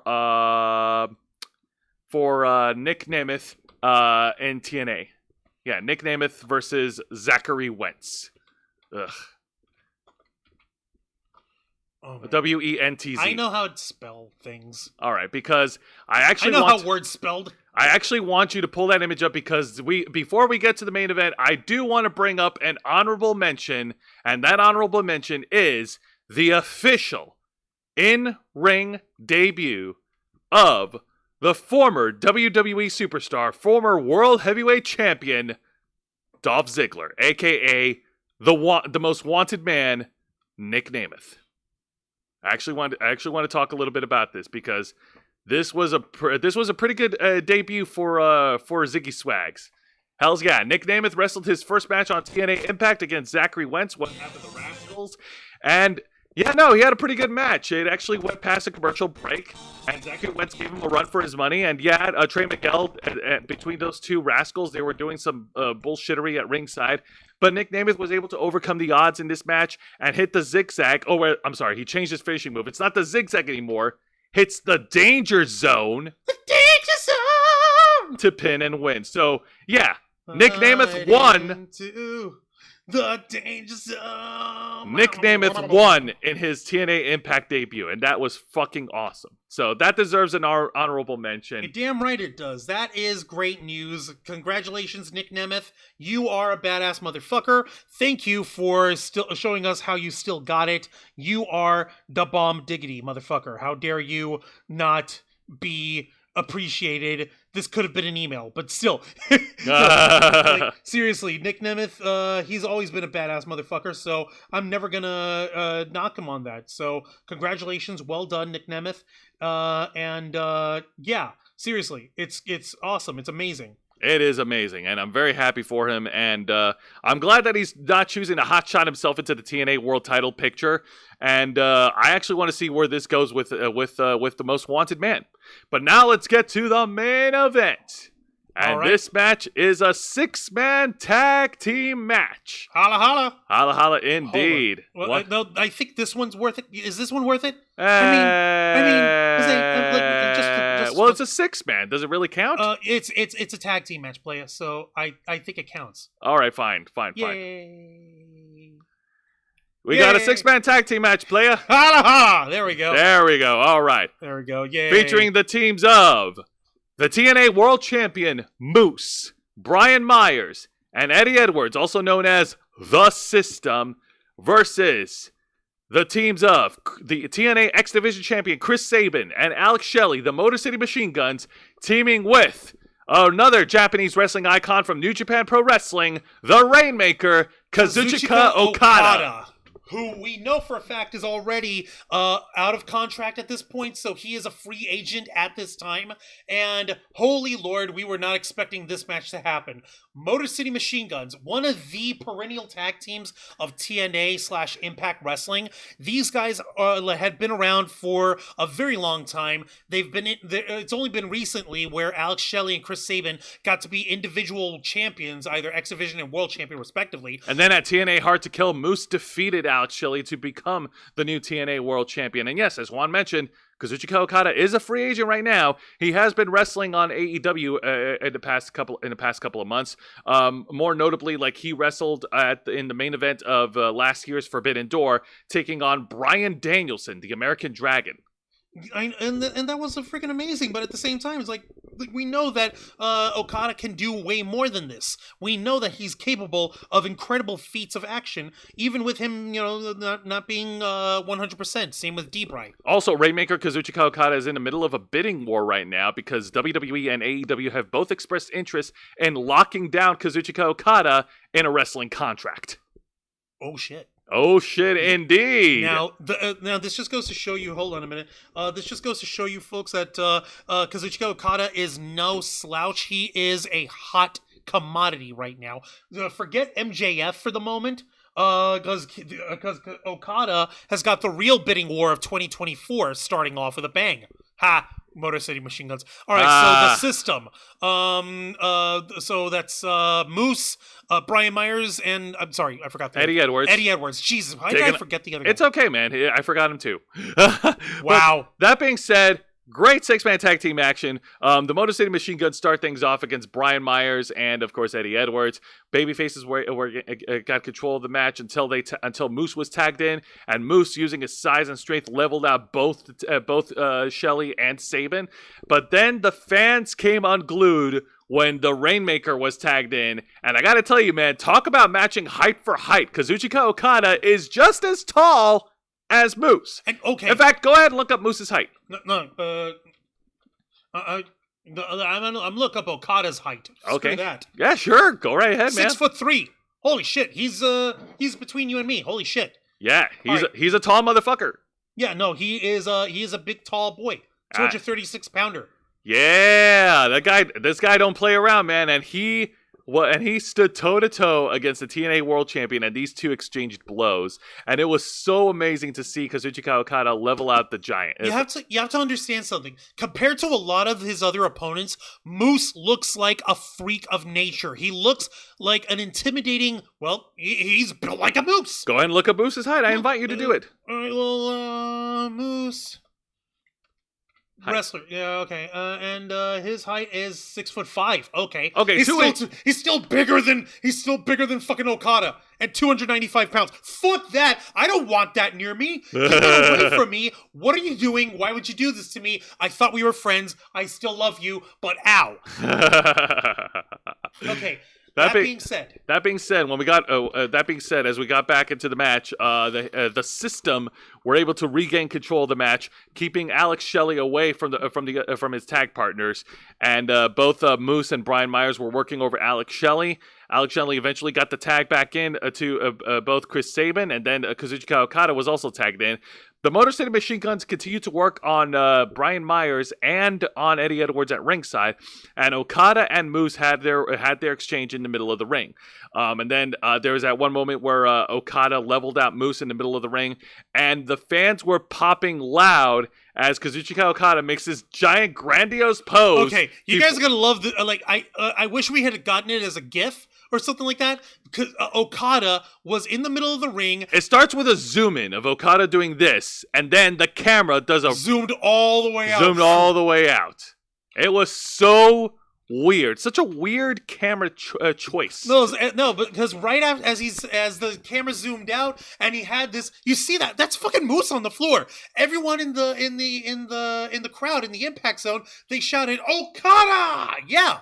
I thought they were shouting Rainmaker. Oh yeah, no, Rainmaker. That's what they said. Yeah, you're right. Yeah, no, you're Rainmaker. good. Okay, but it's a cool little moment. It's like, okay, he's getting fired up. At least it wasn't used for something silly, because the last time I saw that camera trick where they did a hard zoom out was in AEW when the Best Friends tag team hugged it out in the ring, and then every time they hug each other, the camera zooms out and the fans it shows the fans cheering for it, which is fine. But if you like stupidity, yeah. If you like stupidity. So Okada tried to hit the Rainmaker on Moose. Moose was able to reverse it. Okada hits a drop kick on Moose, leveling him out again. And then the Motor City Machine Guns go to work on Brian Myers, hitting him with their finishing move. And then Kazuchika Okada finally hits the Rainmaker Lariat on Brian Myers before Alex Shelley puts down Brian Myers with the Shell Shock to pin and win. Your winners, the Motor City Machine Guns and Kazuchika Okada. Hell yeah, nicely done. Well done. Okay, and remind me. Thank you. The zoom out angle looks like Okada's gonna hit the people's up. Oh my god, you're right. Oh my god, you're right. Fuck. Oh shit, you're right. I didn't even think about it that way. Same. Yeah, no, all Moose would have to do is be angled a little more where he's the Rainmaker elbow. Boom. Wait, what's up? Is that what he does before? No, that's what I'm doing. Oh, you. Oh no! Better this. Better do this. Boom, boom.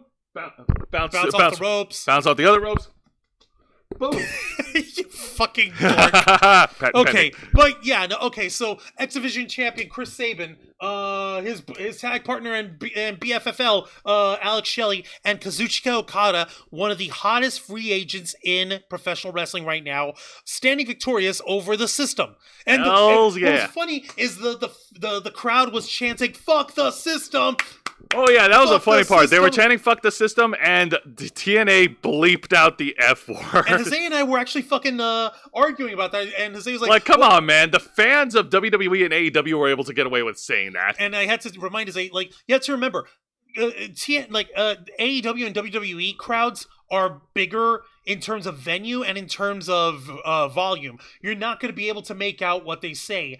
But in TNA, they book smaller venues like this on purpose in order to be able to have a more intimate crowd, so you can hear everyone clearly when they say "fuck the system." Okay, fair enough. I'll give you that. I just thought that was very funny that they did that. But yeah, it was funny, but you know what? It is what it is. It is what it is. Wancho, ring that bell. Don't mind if I do. All right, so final thoughts. So this week's TNA Impact was definitely fun. A great opening match, great in-ring debut by Nick Nemeth, and I hope he continues to thrive. Speaking of which, in the comments we sent, it was saying Nick Nemeth with the Wanted Man nickname sounds like he was listening to Bon Jovi songs for months. I mean, he looks like he belongs in a Bon Jovi music video. I'm just saying. I know, right? That being said, great in-ring debut and great knockouts title match between Jordynne Grace and Trinity. One for the books. I haven't seen the pay-per-view one. I'll have to watch that another time. But this match, their rematch, was definitely awesome. And, of course, great main event. Kazuchika Okada right now is a free agent. He can go with whatever promotion he chooses to, whether it's TNA or whether it's AEW or whether it's the WWE. Right? It'll be freaking awesome. Now, this week's edition of AEW Dynamite, I like the opening promo of Samoa Joe. So I think Samoa Joe as champion adds legitimacy and credibility to the world title, and that was really a great opening promo. Other matches on the card were solid. Hangman Adam Page had a solid match against Penta El Cero Miedo, but the best match in my pick was the trios match with the Acclaimed coming out on top because, man, everyone loves the Acclaimed. There's no lies detected. Yeah, no, okay, yeah, like I said, okay, I get it. We're trying to reconcile the two of the more popular factions and more popular people in the AEW roster, and we've got Bullet Club Gold, we have Jay White and the Ass Boys, and we have the Acclaimed who they're over like Rover. I don't no one's gonna argue that. So putting them together into a super faction, I have no problem with that.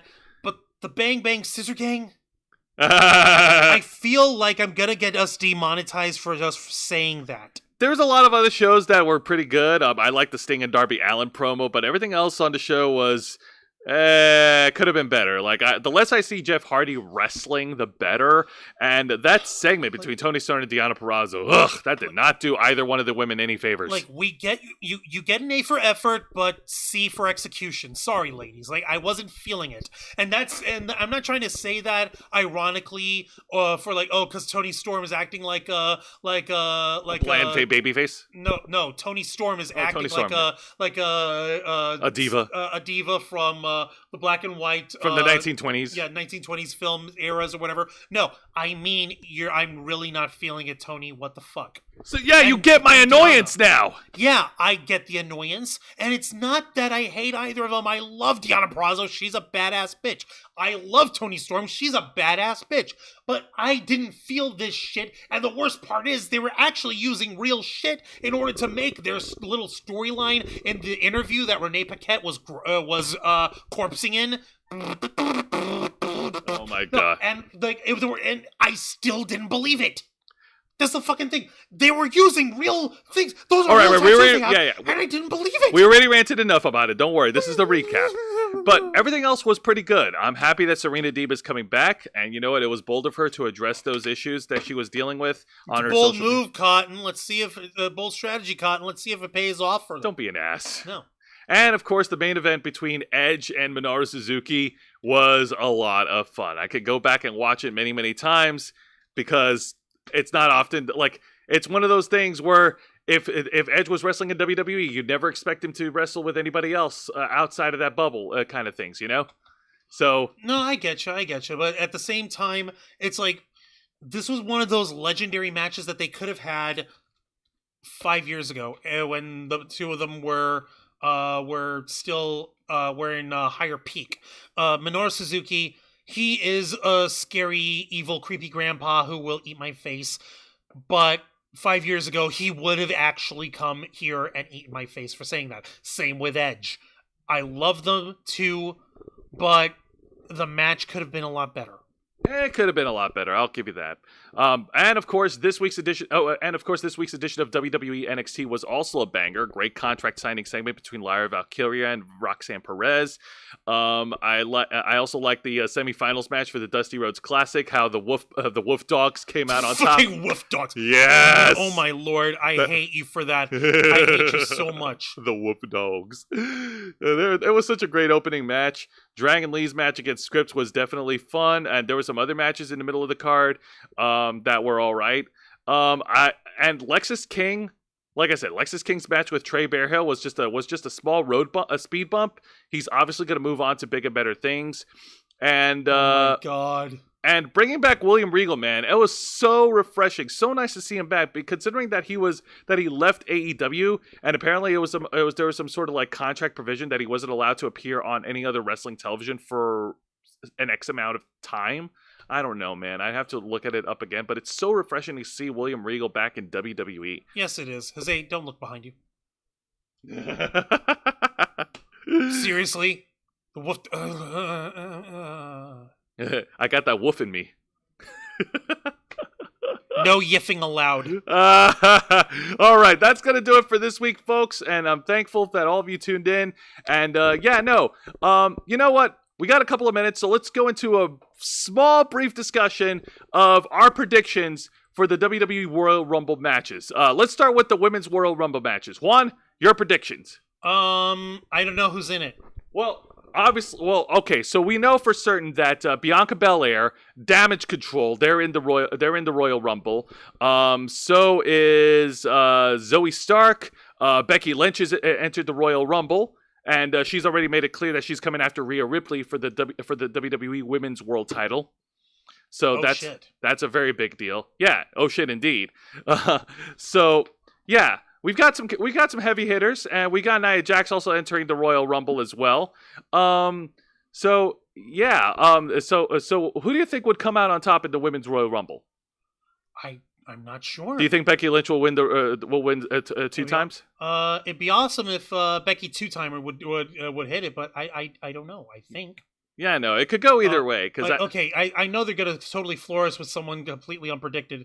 I hope it's not Nia Jax. No, please don't let it be Nia Jax. I'm begging you. I can't deal with I get it. Dwayne is part of the board now, but please, I'm begging you. Nia Jax is not worth the Royal Rumble. There's very little I could do to quell Juan's rage. Please, I'm begging you. No. All right. Why the hell did you have to bring that up? All right. Why? You know what? Let's switch subjects. Our prediction for the Men's Royal Rumble, because we know damn well who's going to be in it. There is the Intercontinental Champion, Gunther. There is the American Nightmare, my boy, Cody Rhodes. There's the best in the world, CM Punk. The straight-edge superstar, the sin-free soldier. Yes. The voice of the voiceless. Oh, God damn it. Yeah, no, two men who clearly are vying for their spot in the main event at WrestleMania. Juancho, who do you think is going to come out on top at the Royal Rumble? At the Men's Royal Rumble? Do you think it's going to come down to the wire between Cody and Punk? I've read some news sources, like apparently Justin Barasco from Sports Illustrated broke the news that apparently Gunther right now is the current favorite to win. Gunther. Yeah, sure. Let's say that. And WWE were not happy about these news leaks from Sports Illustrated. Are you serious? Yeah, they actually took issues with it. You're joking. I'm not joking. You can look it up yourself on your own time. But that being said, yeah, no. My guess, it's going to be 50-50. It's either going to be Cody or it's going to be CM Punk that wins the Royal Rumble. I'm going to sound like I'm going against my own idol, but I think that CM Punk should win the Royal Rumble to challenge Seth Rollins. Why don't you show them then? Yeah, here's Juan's old shirt of CM Punk. Oh yes, I'm shirtless, and I couldn't be bothered to care. But I think that somehow God, it's cold. WWE will still work Cody Rhodes to challenge Roman Reigns at WrestleMania, because Cody doesn't have to main event WrestleMania to finish the story. He just has to take on Roman Reigns. Also, please don't do The Rock versus Roman. Please, come on, man. Okay. Dwayne has too much to deal with now. He's on the board. He has responsibilities. Yeah, no. Please don't do it. Okay, let me take a look over here. Oh, actually, no. We haven't considered the other. Actually, no, they're not factored. I was going to bring up LA Knight and Randy Orton, but I don't know if they're going to be in the Royal Rumble. Well, they might be. Because they're challenging for Roman Reigns for the title. Yeah, good point. Yeah, there are. Let me take a look over here. Lisa Boo saying, and Aaron Cooper saying, thanks, guys. Vicente Guerrero, cool stream like usual. Always good conversation with everyone. Vicente also says, R-Truth is happy Nia Jax is in the Women's Royal Rumble. She can't sucker punch him this year. Yeah. All right, so that's better watch her hole. Yeah, so that's going to do it, folks. Next week, tune in on the next edition of Wrestle Rewind. Along with our reviews of the weekly shows, we'll also review the Men's Royal Rumble match at WWE Royal Rumble, which is happening this Saturday, January 27th in St. Petersburg, Florida. Unfortunately, we don't have the damn money to go. Otherwise, I would have been up and down like a kid high on sugar.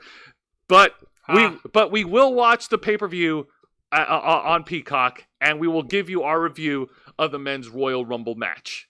And yeah, okay, yeah, no, definitely. All right. So until then, Juan, plug us away. Don't mind if I do. Ladies and gentlemen, boys and girls, and everybody in between, thank you very much for watching this week's live stream edition of Wrestle Rewind, hosted by Jose Casabona.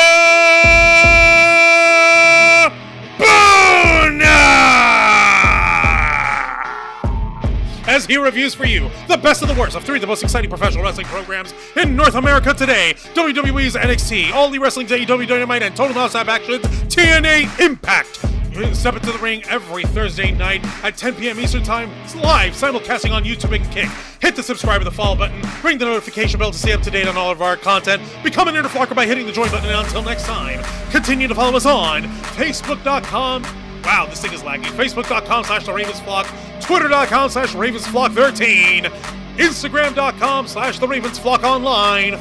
Kick.com/TheRavensFlock. And of course, remember to hit the subscribe button and ring that tiny little notification bell right here on our flagship platform, youtube.com/TheRavensFlock, humble home of the Black Files, Los Amigos Play, Wrestle Rewind, and The Ravens Flock. All right, folks, thank you very much for tuning in to another exciting edition of Wrestle Rewind. For Mr. Juan Arouse, I'm Jose Casabona. Woof woof.